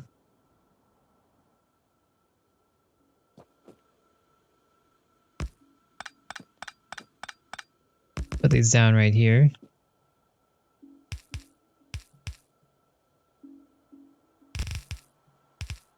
The thing with miners, these electric miners, they do mine a little bit faster than furnaces can use them up.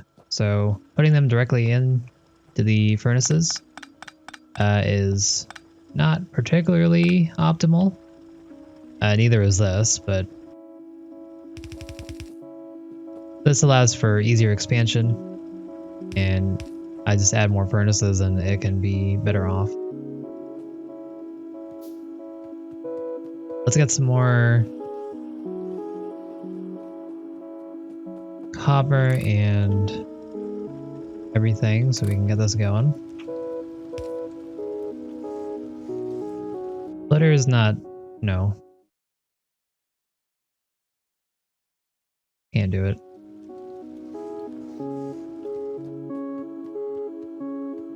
I forgot. See, this is why we put things in the chest. So if we need them, we can just pick them up and get what we need. So we still need some iron. We'll grab those.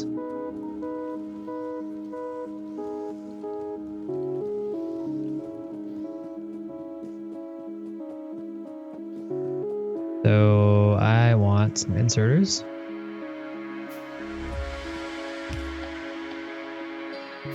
I also want a belt, apparently.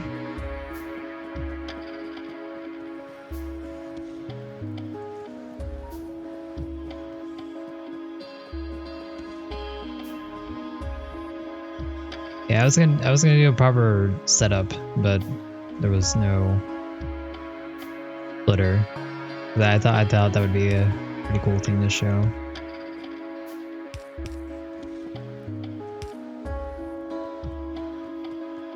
Alright, so pretty much nothing in my base is working on coal other than the furnaces and the boilers right now, so that's good.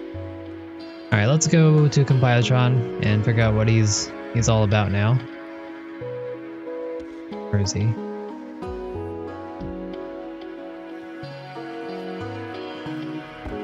We have quite a bit of ammo, and we also have quite a bit of turrets as well. So we should be pretty good for any attacks that are coming our way. So they want us to destroy the biter spawner. They want us to build gun turrets near copper, and they want us to do research, I guess. Consume science packs per minute, okay. And they want us to make more firearm magazines per minute. So what they're asking for here is that they want us to, I guess, make more labs, and they also want us to keep a steady supply of iron into these firearm magazine makers so we can keep up with any defense that we need. So let's get some research going. Splitters! Okay. I'll wait on those until that's done, and then we can start doing copper a little bit better.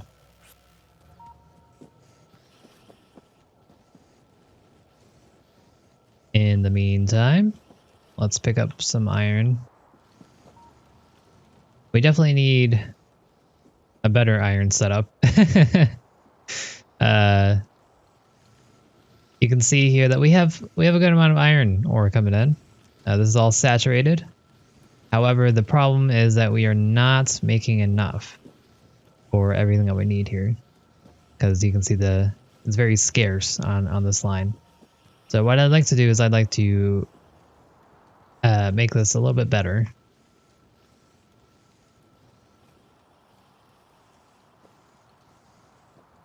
But let's focus on our copper real quick.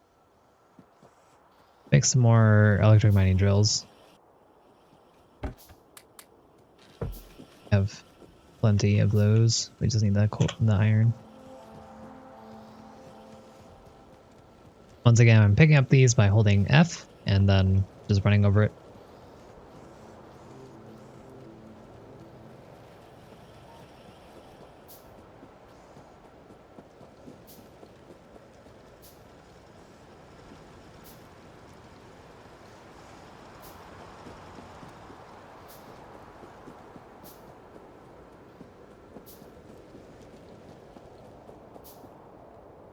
Hi.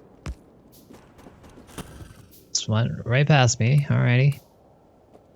Okay, we'll put our turrets up here. We'll move this one up a little bit. We'll move them both up a little bit so we can cover the spread that's here.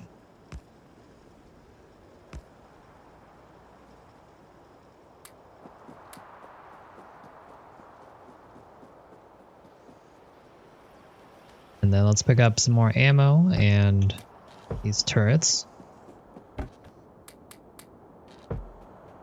And what we're going to do is we're going to take out this spawner base here. That's so compiler it's quiet. So how we're going to do this is we're going to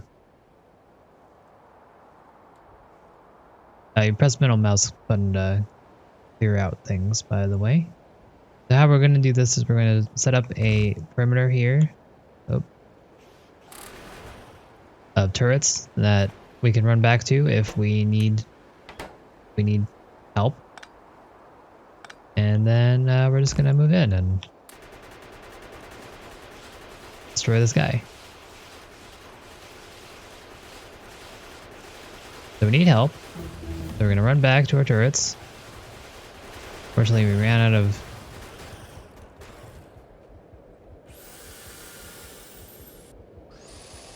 ammo on these guys, but we survived and everything was okay. And if you want to, you can take the slower siege method, but I was pretty sure that we'd be fine, so.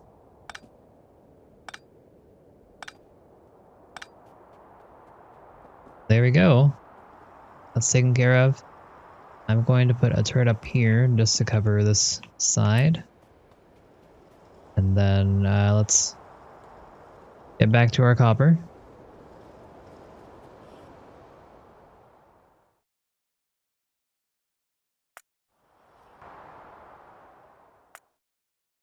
They don't have queuing yet. Take a look at our power. Power is good.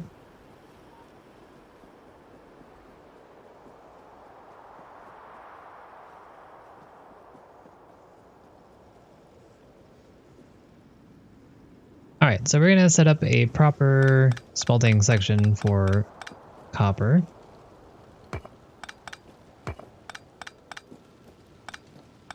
I didn't need to do this right away. It's probably better to set up the copper station first, smelting area first, before I stopped it completely, but whatever, we got time. We're in no rush.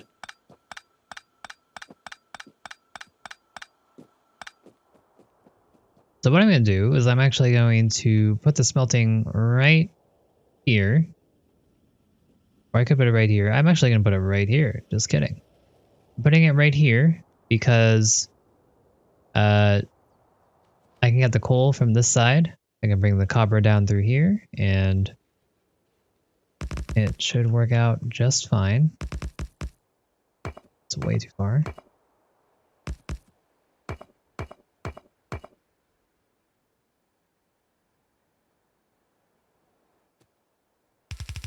So the way I like to set up my smelting is I like to do double-sided areas. And I bring my resources to the outside of them.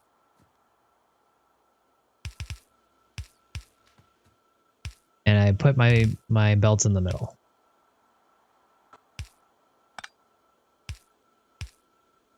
So you might be wondering, how am I gonna split my belt so they go to both sides if that's the plan, because we're going to need to do that to get this going. But you know, there's something called a splitter that allows you to do just that. But first, let's get everything else that we need. We have plenty of those. I don't need those anymore. We need more belts. We really need to get more iron. This copper mine is so insignificant compared to the iron needs that we need, that we really should be changing this into iron, and building another copper one up here, really.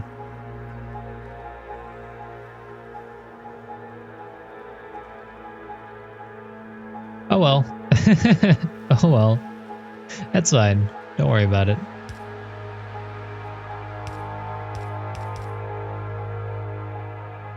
Okay, we'll just do it like this for now.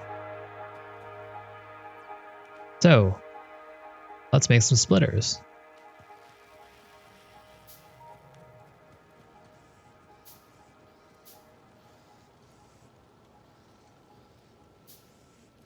We can convert this if we move these miners down. So I think we'll be fine. I'll change it up after we finish this up. Okay, so splitters split a belt from 1 to 2.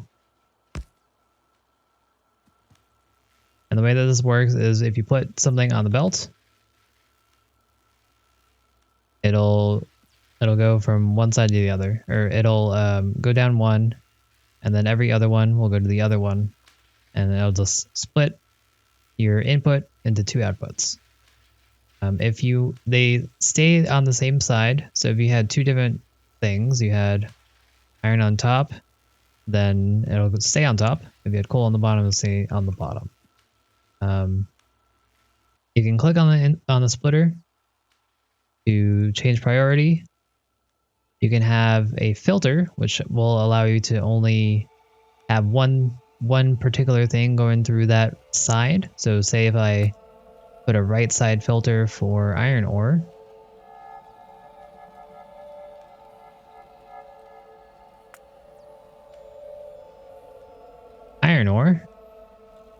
then you can see on the right side here, it now has this icon. And if I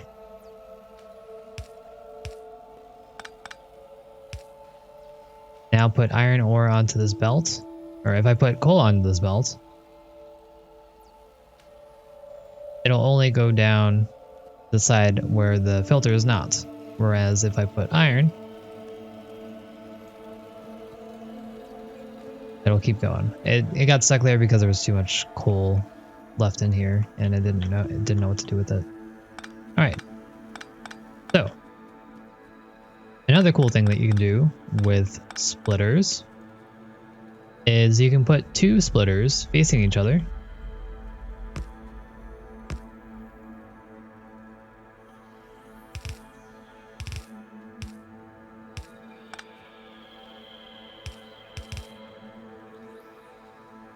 And belts. Okay, let's make some more belts. Oh, another thing is if you want to mass make something, you can hold shift and click on something, and it'll make that entire stack. So if I held shift and clicked on this, I would make 6 wooden chests. If I right click, that would make 5, and if I left click, I would make 1.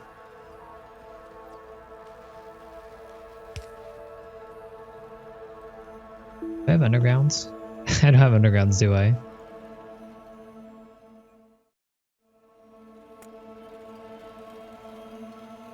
Do have undergrounds. Amazing. Okay.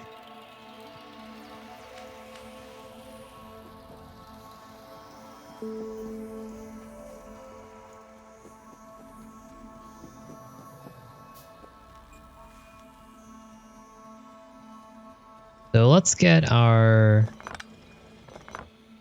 miners set up here. I'm gonna move these down so I can get this mining situation, or this smelting situation set up. We don't need this much coal anymore, so I'm gonna get rid of these guys. And these guys are doing just fine. So I'm just gonna place them over here a little bit more discreetly out of the way.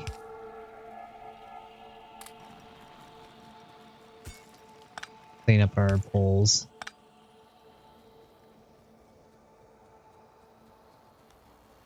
So underground belts are just that. They are underground belts. They allow you to cross belts. So for example, if I have belts coming through here and I wanted to go to this other side, I would be able to do that. It would go onto this belt. So I use underground belts to bypass that, and they act as if there's a belt underground under here, so they don't cross. Therefore, I can get one thing from this side to over here. There's a lot of cool things you can do with underground belts. One thing that you can't do, however, is have 2 sets of underground belts going in the same line. So I can't have this underground belt go on and then place another underground belt here. That doesn't work, even if they were provided something. Because this would actually go to this, and then this would not reach this because of the range. And even if it did, it wouldn't work that way. So there is a way to bypass this. You can use underground belts of 2 different colors, but I won't go into that. In general, if you're using only one color, you cannot have 2 going on the same line.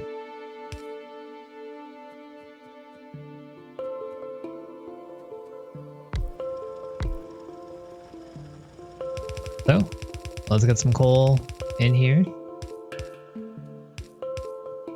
Let's get some copper in here. Get some more belts in here.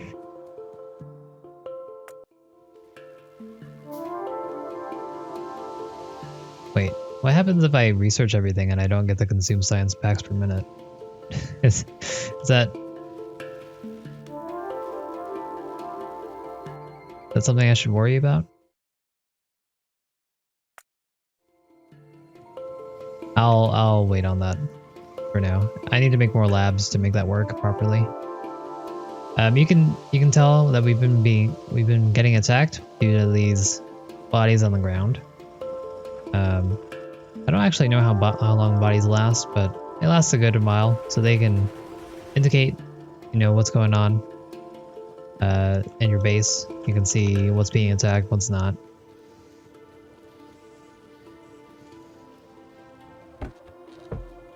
Okay, so I need more belts, so I need more iron.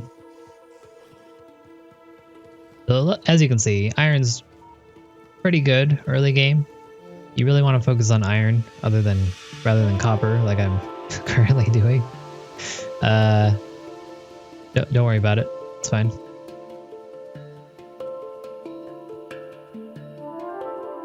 So we'll just set up a preliminary thing. Oh, hey, there's these down here.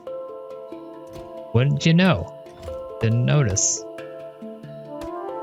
It helps to look around your surroundings.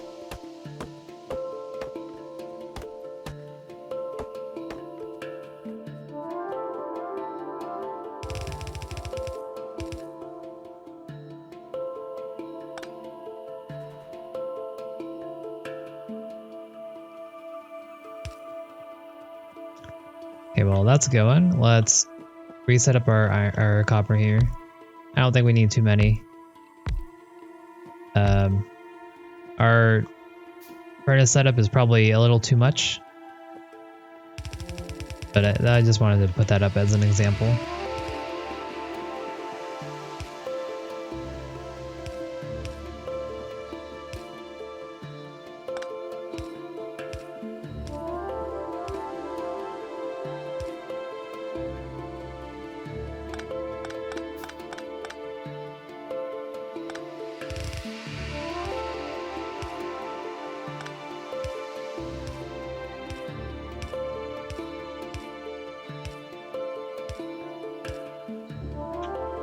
All right.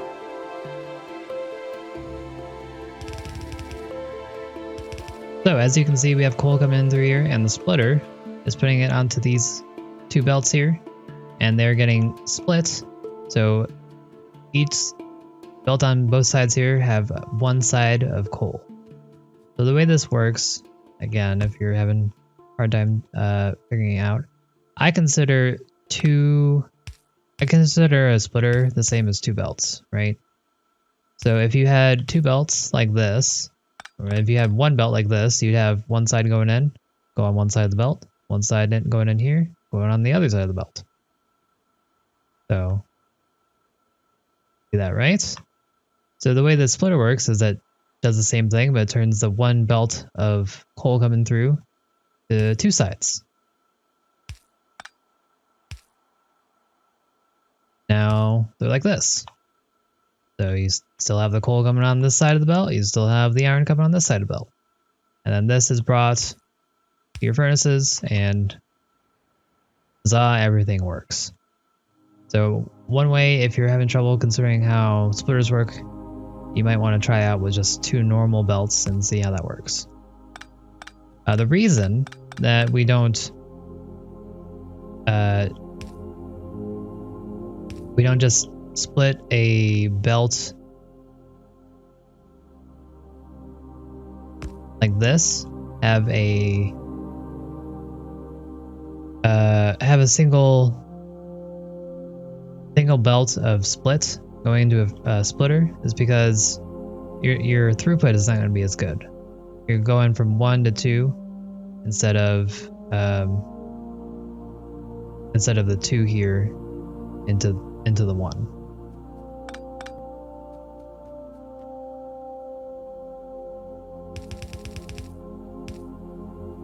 So let's connect this, and then there you go. This is what I consider a proper smelting setup. You have your coal being put in the furnaces to power them, you have your copper being smelted, and then you have everything put onto the belt.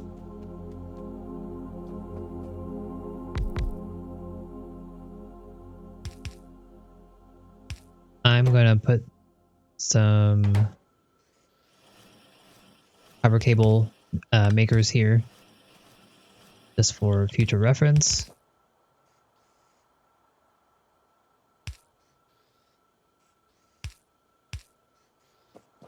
Because we're going to have a lot of copper coming down this line, and we might as well use some of it. Alright, so now while we're at it, let's fix our iron here. And we're going to do much the same thing. We're going to basically just copy everything that's here and put it on the side. Speaking of copy, there is the ability to copy paste in this game. You know it. So if you Control C, you can bring up a cursor and allow you to choose what you want to copy. Click on it, and then you have it on your cursor. If you press Control V, you can bring it back up if you decide you don't want to use it at that moment or you want to use it again later. From there, you can press R, rotate stuff around, and there you have it. Easy base making. And then, okay, so here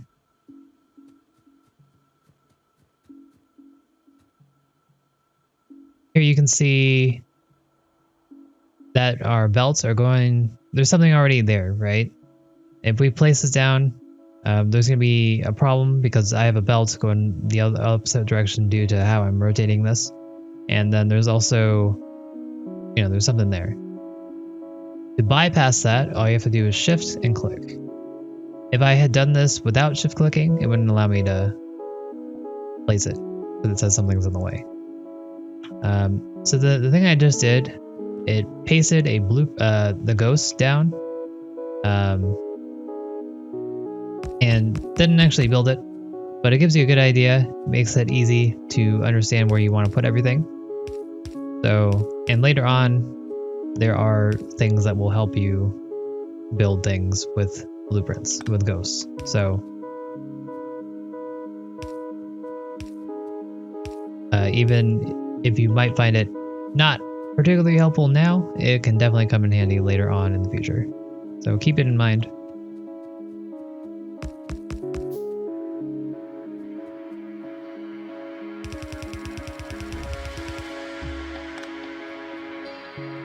Alright, so we have all this down. We're going to need some more inserters and whatnot.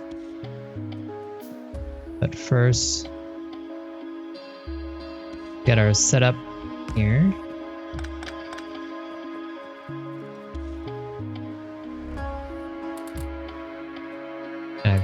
Cannibalize ourselves here.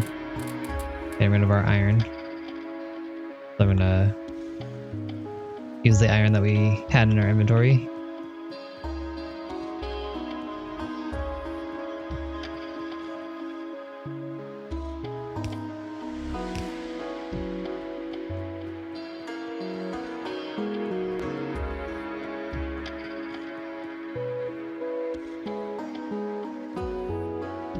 Going real slow. All right, let's. We have the belts. We need any other splitter. Then we have the miners for the coal. All right. Does this fit? Perfect.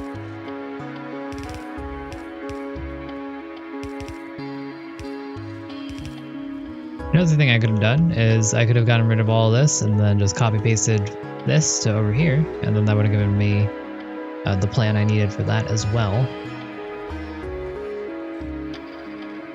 It does look like I'm going to get rid of this setup right here because I need to put the coal in and I need the space.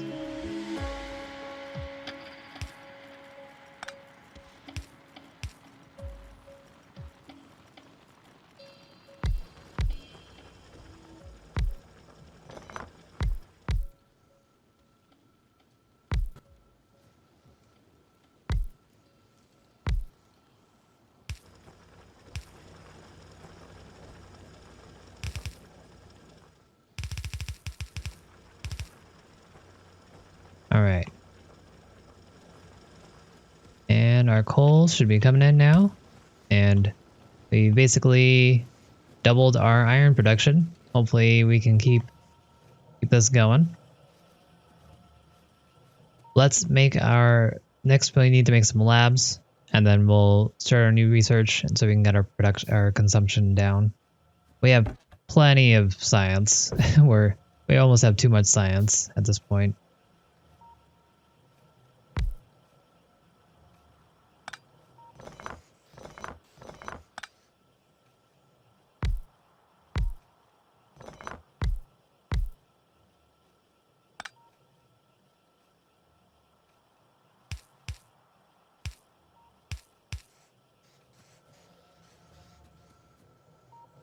Okay, we'll move this.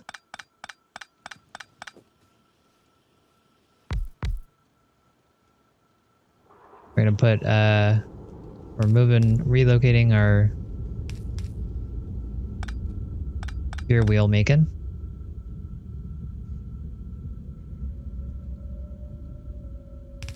Alright, Compilotron. Alright.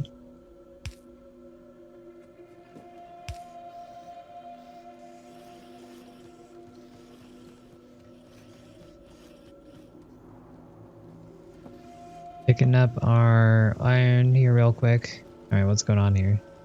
I did not have the inserters.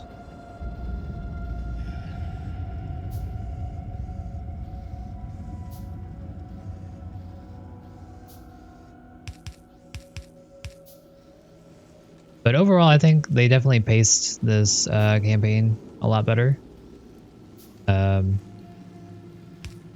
Especially with this part here, trying to make sure that you have a good production line going to get everything that you need. Be safe. I think that's pretty cool. In comparison to before, it was just kind of like, here, make all this and then hope that you're good enough for later on.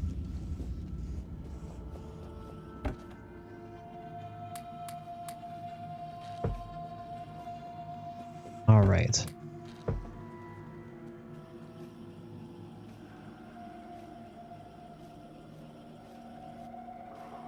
So this uses 1 every 30 seconds. So having 6 should be 12 per minute. I sure hope so, at least. Don't do math on stream, it's dangerous.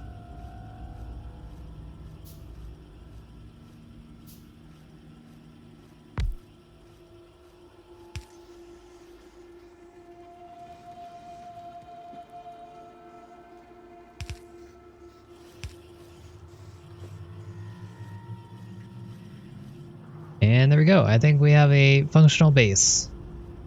Our copper could use some help, it looks like, based on this not being saturated.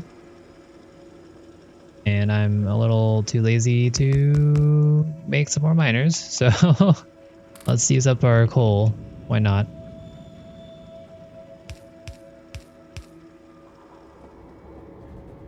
That's the beauty about Factorio. You can just wing everything.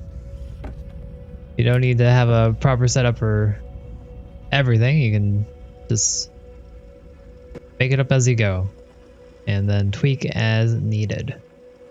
All right, so we should be making enough firearm magazine per minute, I hope. And let's get our science going. Are we not making enough? 50 per minute, huh?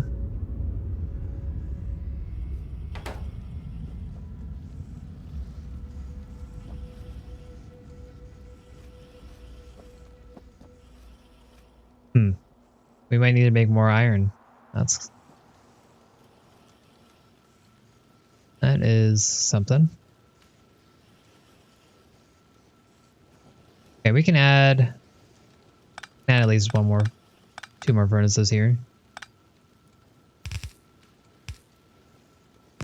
I did kind of build myself into a corner, which, you know, is not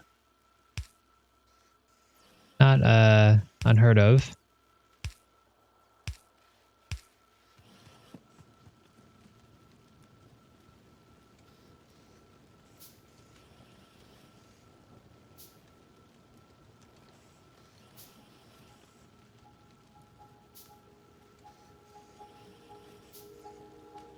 Might even have to move, you know, let's just,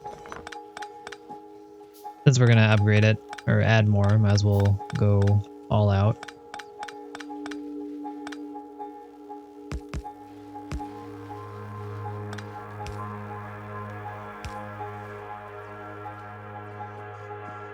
I believe we need more stone. Let's go get it.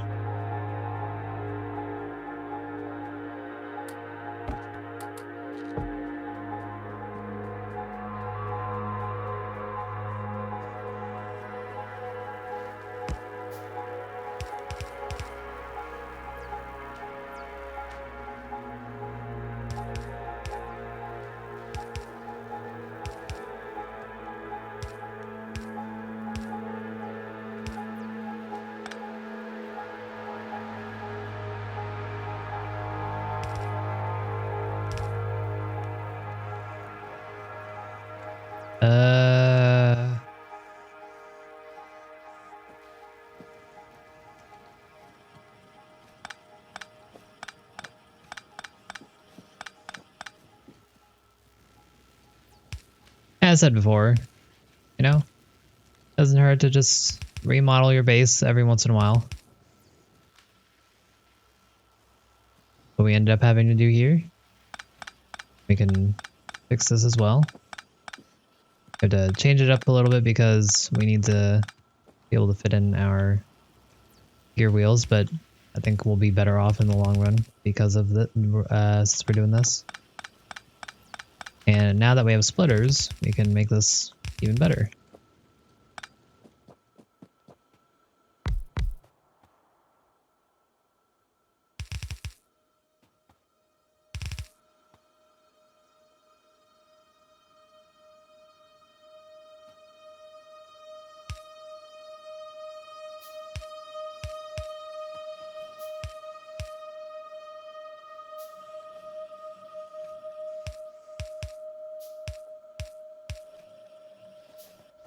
Alright, so that hopefully will do the job.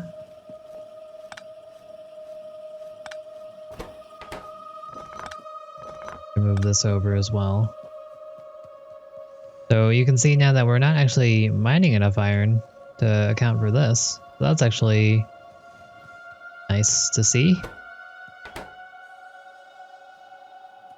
That means, of course, we'll need to add more miners.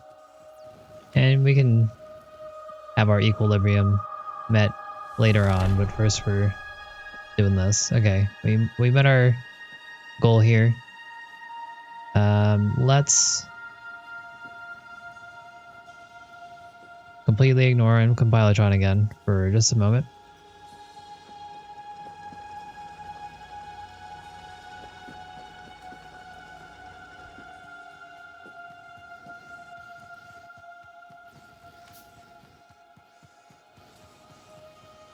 Gonna make some splitters and some miners here. You might have noticed I haven't automated electronic circuits. Those are definitely something that you'll want to do down the line. I haven't done it yet because there have been more pressing things for us to work on. However, it is not a bad idea.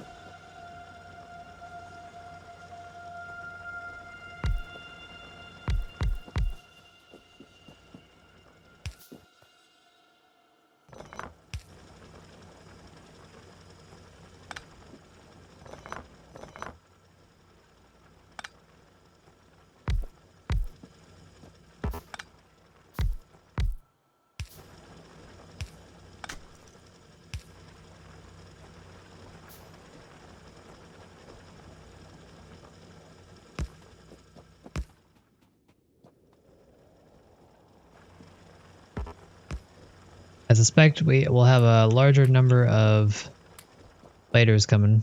So I'm just going to preemptively put some stuff down.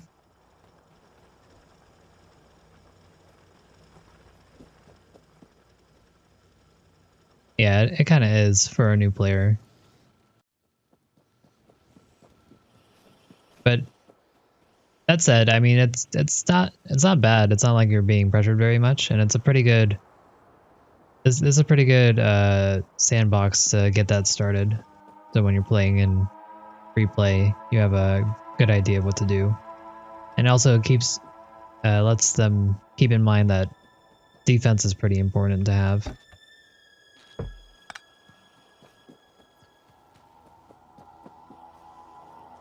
All right, so just for us, I'm going to set this back up real quick.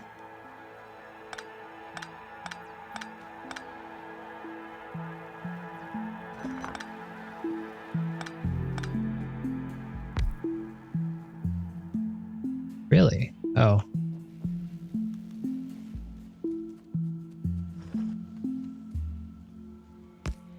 So this is happening because we ran out of coal. I had planned to do this, but we didn't have splitters at the time, so that was a problem. But there we go. That should solve all of that.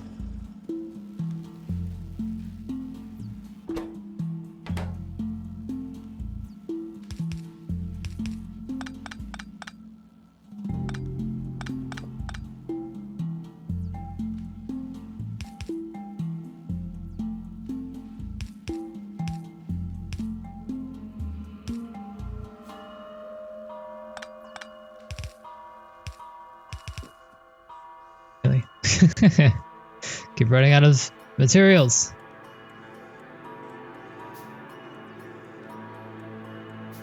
Yeah, I agree. It's way too much ammo, but it's fine. I understand it. I respect it. I think that the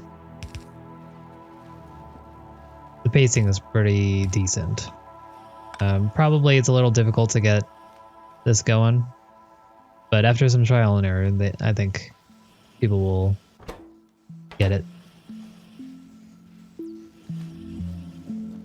Okay, that's set up again, and I think we have enough turrets for now, so I'll refrain from doing that as well. All right, Compiler John, what do you want? What's going on? Do I have armor? I do have armor. Hi, what's up? I'm here. What? There's more to the bait? Whoa. Okay. Wait, how long is this? Is the campaign now?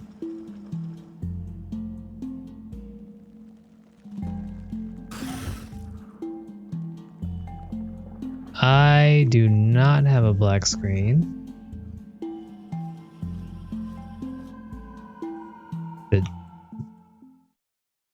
My preview says it's okay.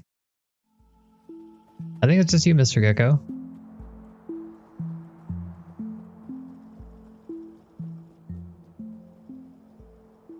Okay, so they want us to get military 2, and that's that, I guess. So military 2 requires green science. I was not planning for green science. I was not expecting that. Did I need green science the last time? I actually thought I thought we were reaching the end here. Okay, well with green science, we're gonna need to work on setting up some stuff.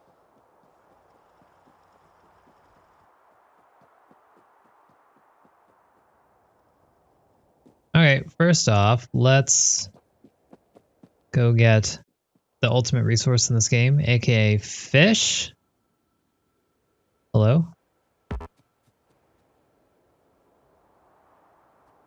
I do see there are resources over there. Is there... Okay, sure. So, pro tip, fish in this game are OP. Like, legitimately, they're OP. Fish act as a food source in this game, and that allows you to heal up immediately. And it's a very good way to just tank through damage. Because normally, to heal back up, you have to get out of combat, you have to wait like a minute, and then you'll start regenerating slowly. But with fish, you can just bypass all that. Where are my fish? Wait, was I? Oh, here they are. And I would highly recommend, whenever you're near some water and you see some fish in the water, just grab them up.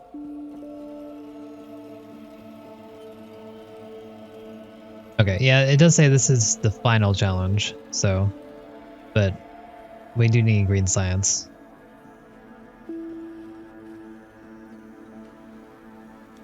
So that's that. Also put down our radar again, I guess. So the radar, in case you are unaware, it allows you to... So when you're on your map, you can only see a certain area around you. And the way the radar helps you is that is that a car? The way the radar helps you is that it allows you to see into an area when you're not around it. Because normally, if you step far away enough, you cannot see there. So, for example, like here, I can zoom in all I want, but I don't know what's going on. Pretend I wasn't here, but if I had the radar, I could zoom in and see what's going on.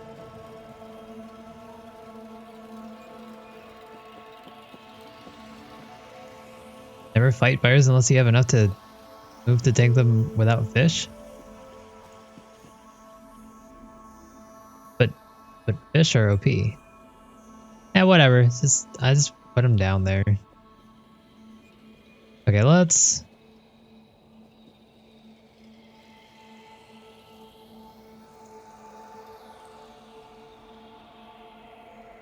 take out these guys. Oops.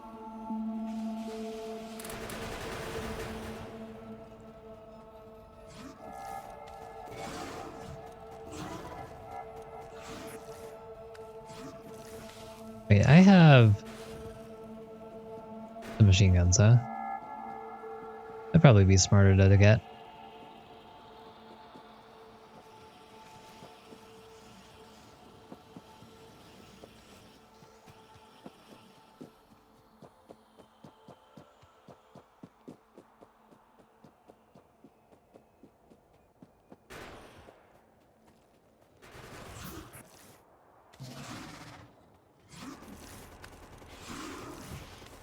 There we go. So, combat-wise, you have your stuff in the bottom right. You put your ammo in there, and you have your guns. You can switch them around. You can press tab. Tab? What's the switching hotkey? I thought it was tab.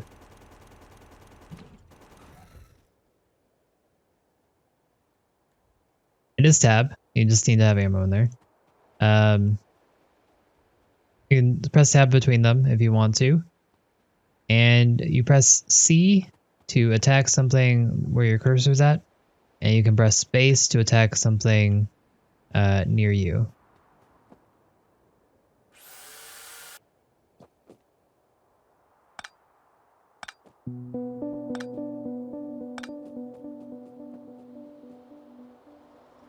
Alright, so what I like to do right now is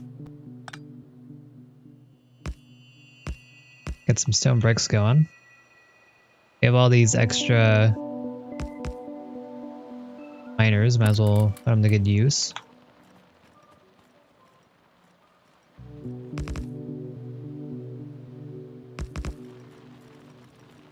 As well as all this coal. And those will be used to make walls later on. One thing about this game that you should know about biters is pollution. Pollution is created by everything that makes pollution. You have all your production buildings, your smelters, your steam engines. That all creates pollution. Pollution is basically the currency for your enemy to create more enemies. So you can see this red cloud here, all these red pixels. That represents how far my pollution is getting. And if there's a biter base at that pollution, the base, the nests, they will use that pollution as currency to basically, in my view, they buy the natives to fight. So they'll consume the pollution, they'll make more biters, and those biters will come to fight your base because they've been aggroed because of the pollution. And they will just continue doing that until you either defeat them, which puts them away for a while, or they'll just keep doing it.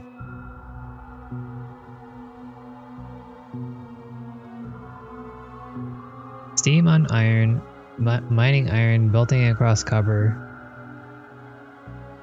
Wait, what? My head hurts. I don't know what that means.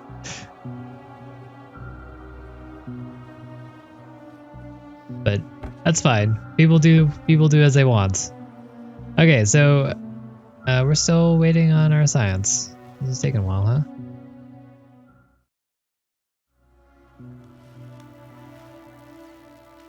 So we probably should have made more labs, so I will do that to get this going a little bit faster.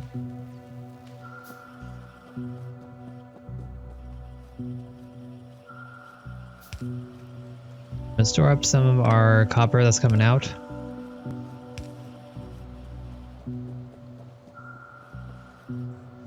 And I'll store up some of our iron as well.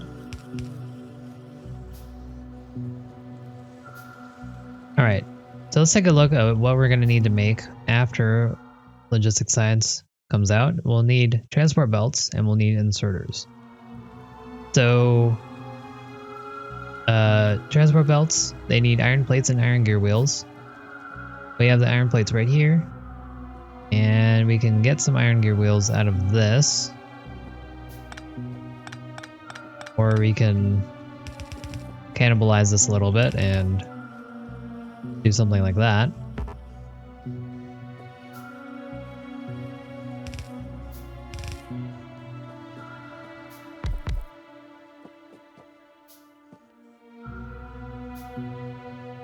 And I'm not going to do a long-term setup. This is not the way you should do it, but it's one way you can do it.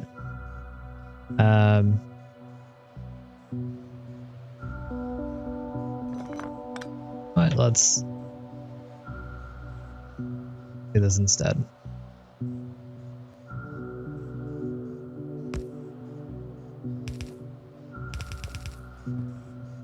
Actually, hang on. It's been a while since I played vanilla.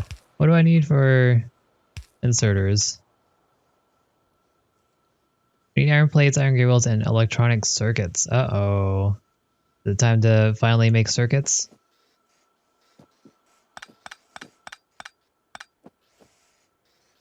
So, let's make some more assembly machines.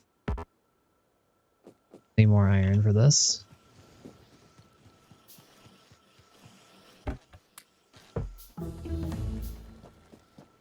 Oh, another cool thing that you can do in chests, you can limit how far they're filled up by clicking this and dragging it. This means that if these 3 slots are filled, the inserters will no longer put belts or magazines into this chest. And if I take one away, then it starts doing it again. It basically limits this chest to these 3 boxes. It's pretty handy to know and have, and it's a good way to limit your resource making.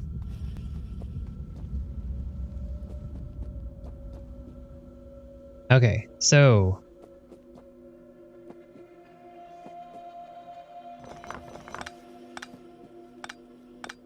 we're gonna try to make the best out of this situation. We're gonna make some circuits.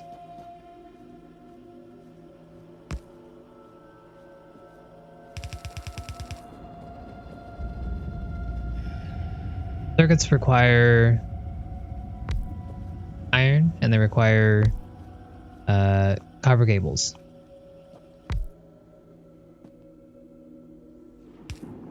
A good ratio. Oh wait. Good ratio to go by is 3 copper cables to 2 circuits. And this is how I generally set it up.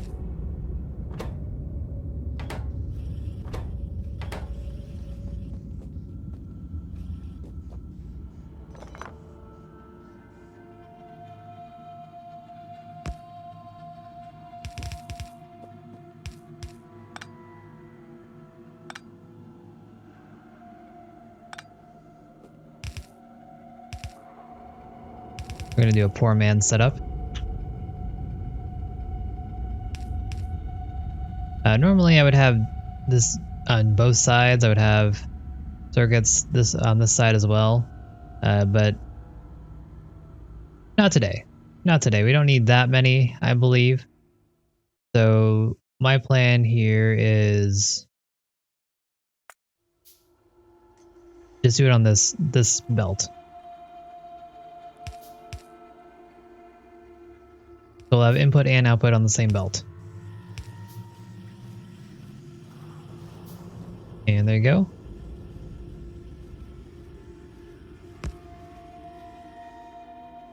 And poor man filter set up. We'll use a splitter.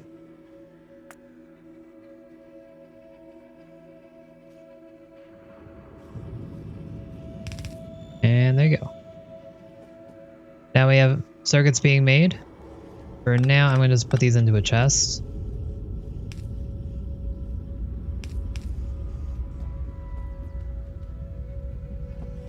And let's get our gear wheels and whatnot set up.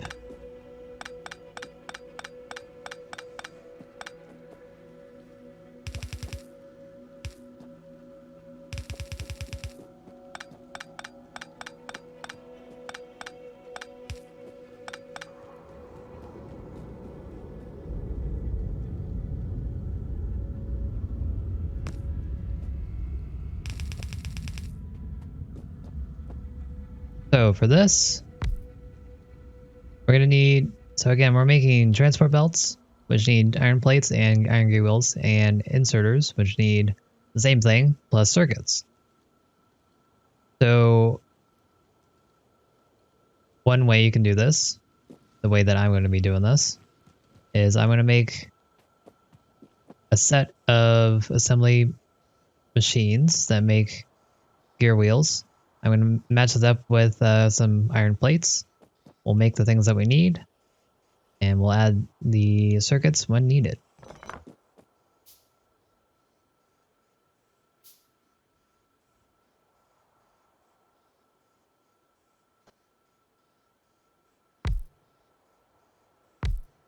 I'm doing this small scale. If I were to do this larger scale, I would definitely change up how I'm doing this.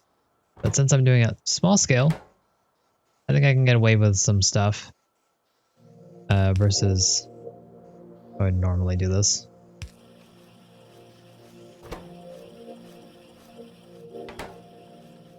Make some more belts while we're at it.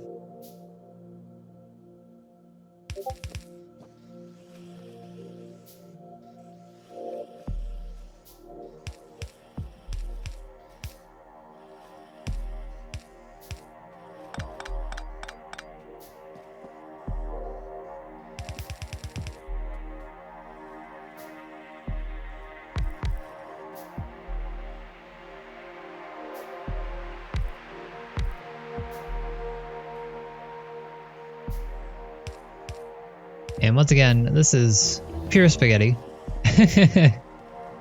You won't find this wonderful setup anywhere. This is a wolf special. And that's what makes it charming. That's how you know it's a good setup.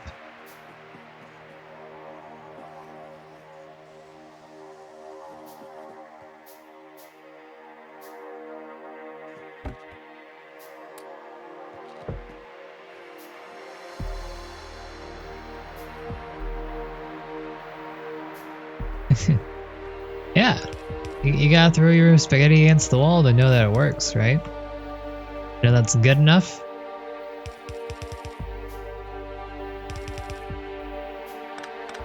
And this is just the way to do it.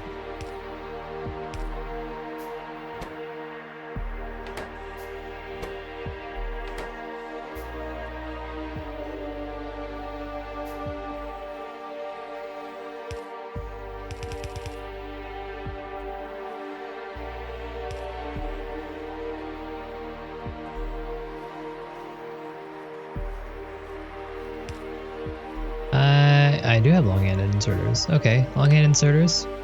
Pretty neat thing. They allow you to bypass belts. So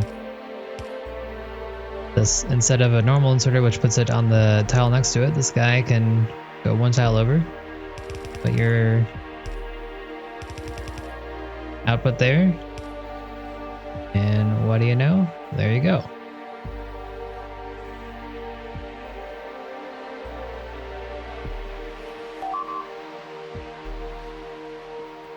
Wait a second. That's not allowed.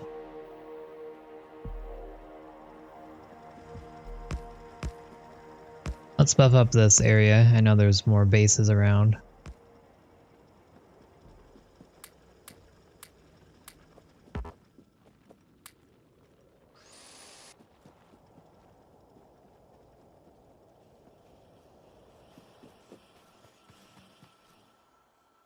Alright. So we're gonna bring this down. We're bringing this down.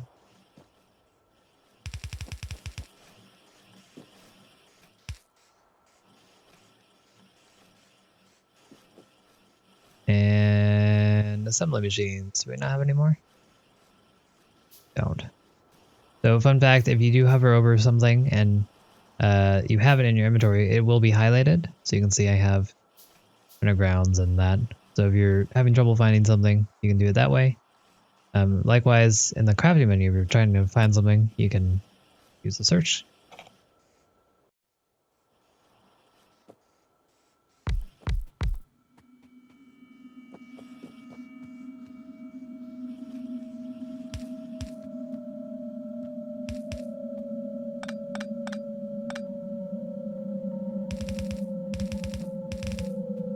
I'm planning for more later on, perhaps, so that.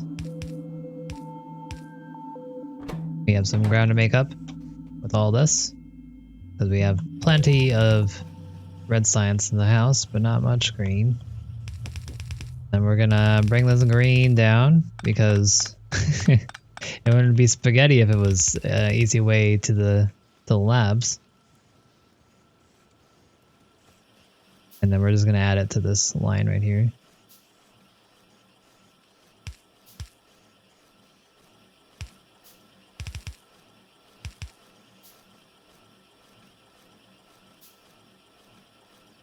So right here, you can see I'd have trouble if I put this guy down here and I did this. This copper and coal will go on the belt.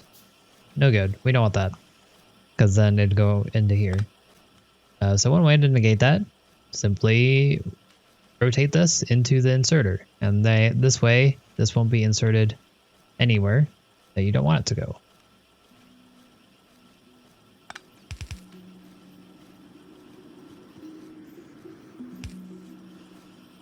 And there you have it.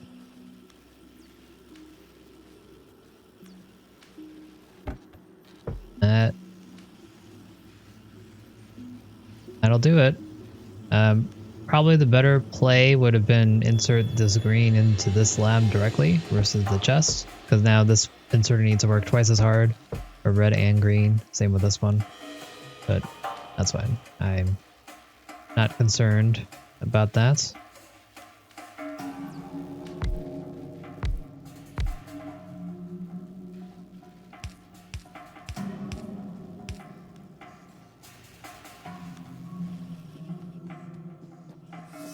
Alright, so we got everything that we want. It's all working. Nothing's struggling too much. It does look like we need to make a lot more of these gear wheels if we want to keep up with production here. But we are already backed up, so maybe we're fine. Maybe we're fine. But you know, if we wanted to truly be top tier material here, we would add more.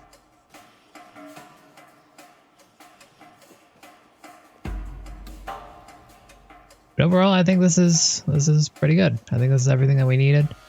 Everything's working. We got our red and green science being made. Our green science is being distributed, so is our red.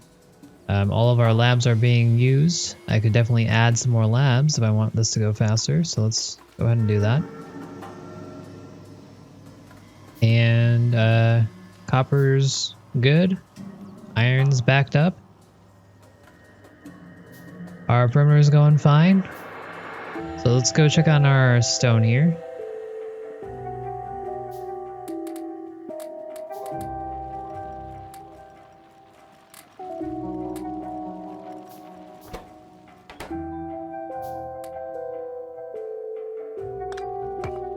Like these guys ran out of stone.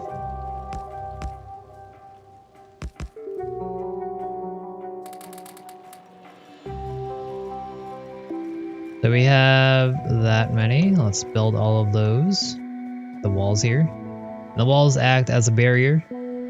The biters will need to attack that first if they want to get past them.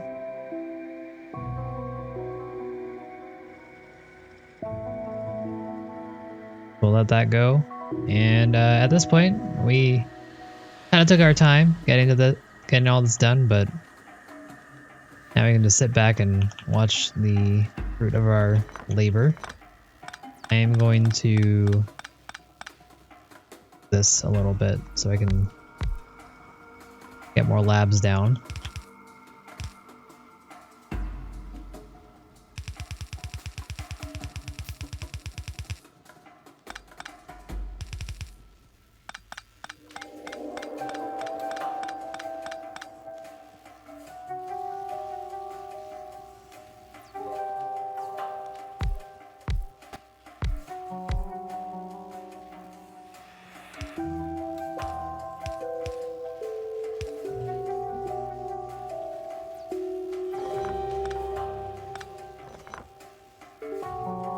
I'd rather have it just go in one direction.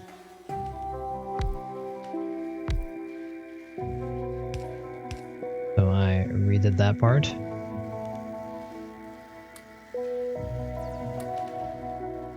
And there we go.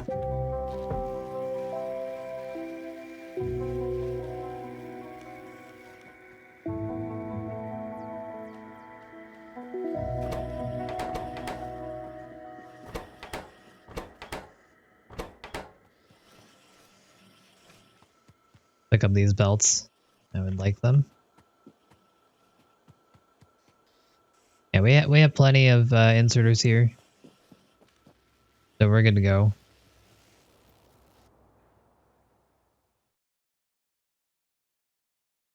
So I guess let's see, what do we need for this? Oh, we need steel.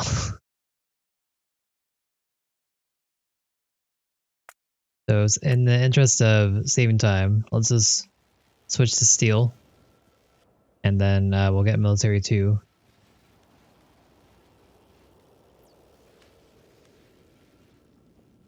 So while we're doing that, there's many things we can do.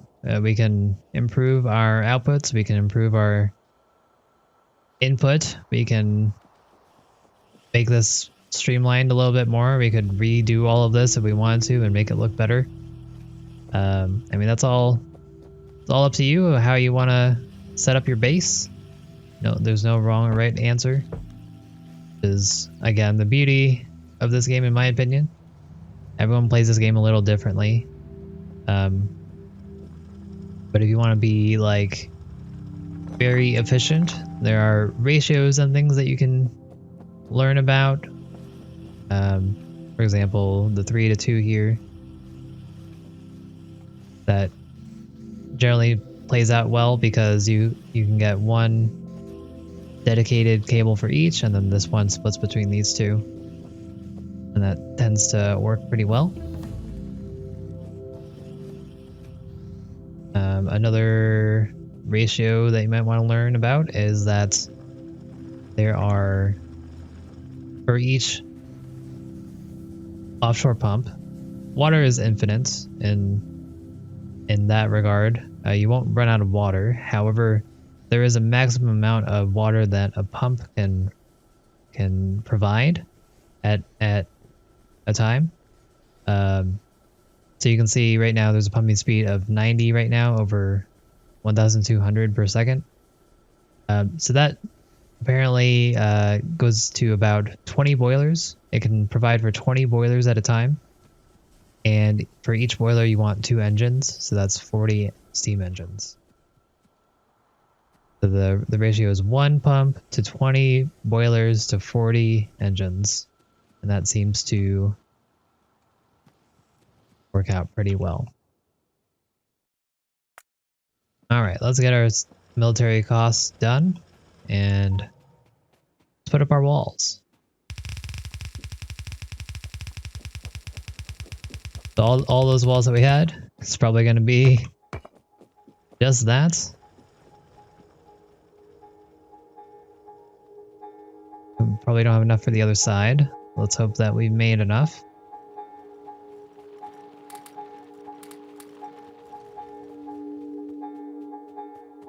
That seems plausible.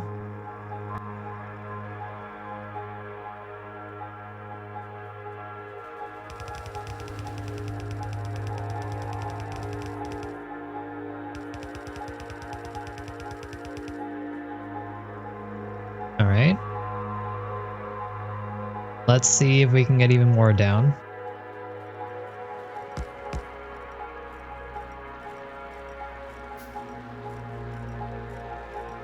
Yeah. I was just looking at that.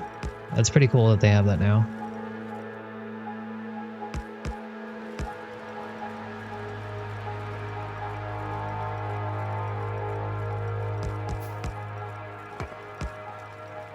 Yeah, let's get some coal. We need some coal. Again, I could do a smelting setup similar to our copper or iron.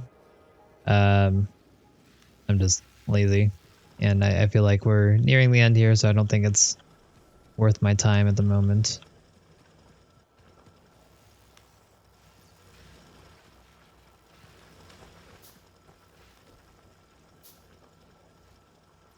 I'll set up one of these for our purposes, though.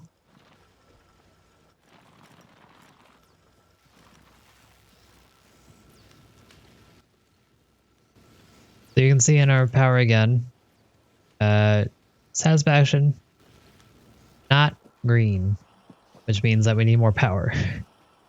We don't need a lot more power, but we need some power.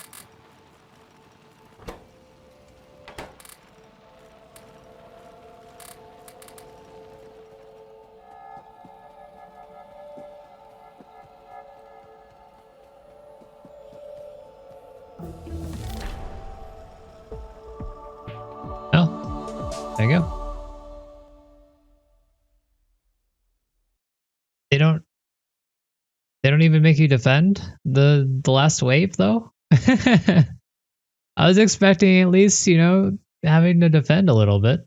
I think you told me that they didn't have it anymore, but I was thinking something. All right, well, cool. None at all? That's disappointing. Especially since there's all this build up to it.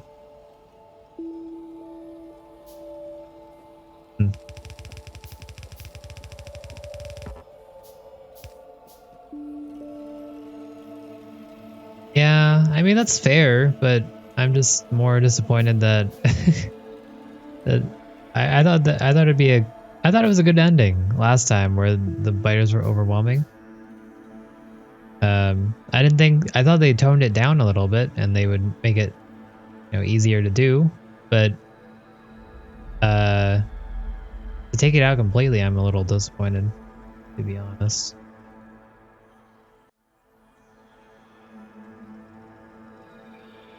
But I guess that's that.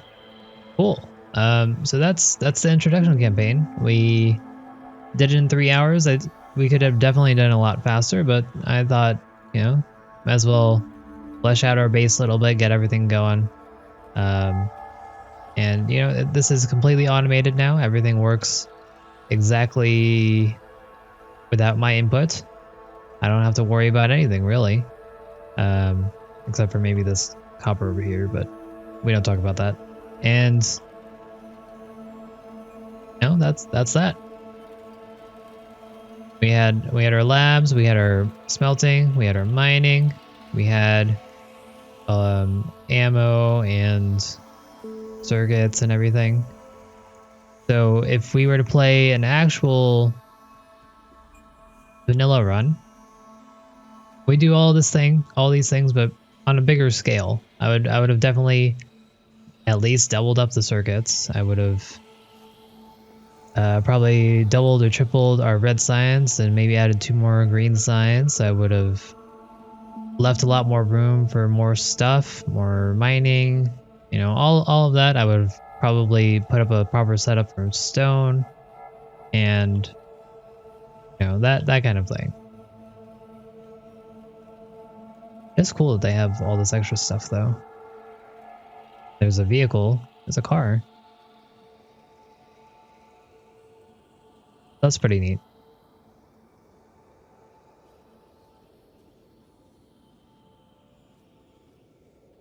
Yeah, I guess for a new player, sure, but at the same time, it feels anticlimactic because like they expected you to get all this ammo, and they were building you up for all the defense and everything, and then before you even get really attacked, they kind of just pulled the plug.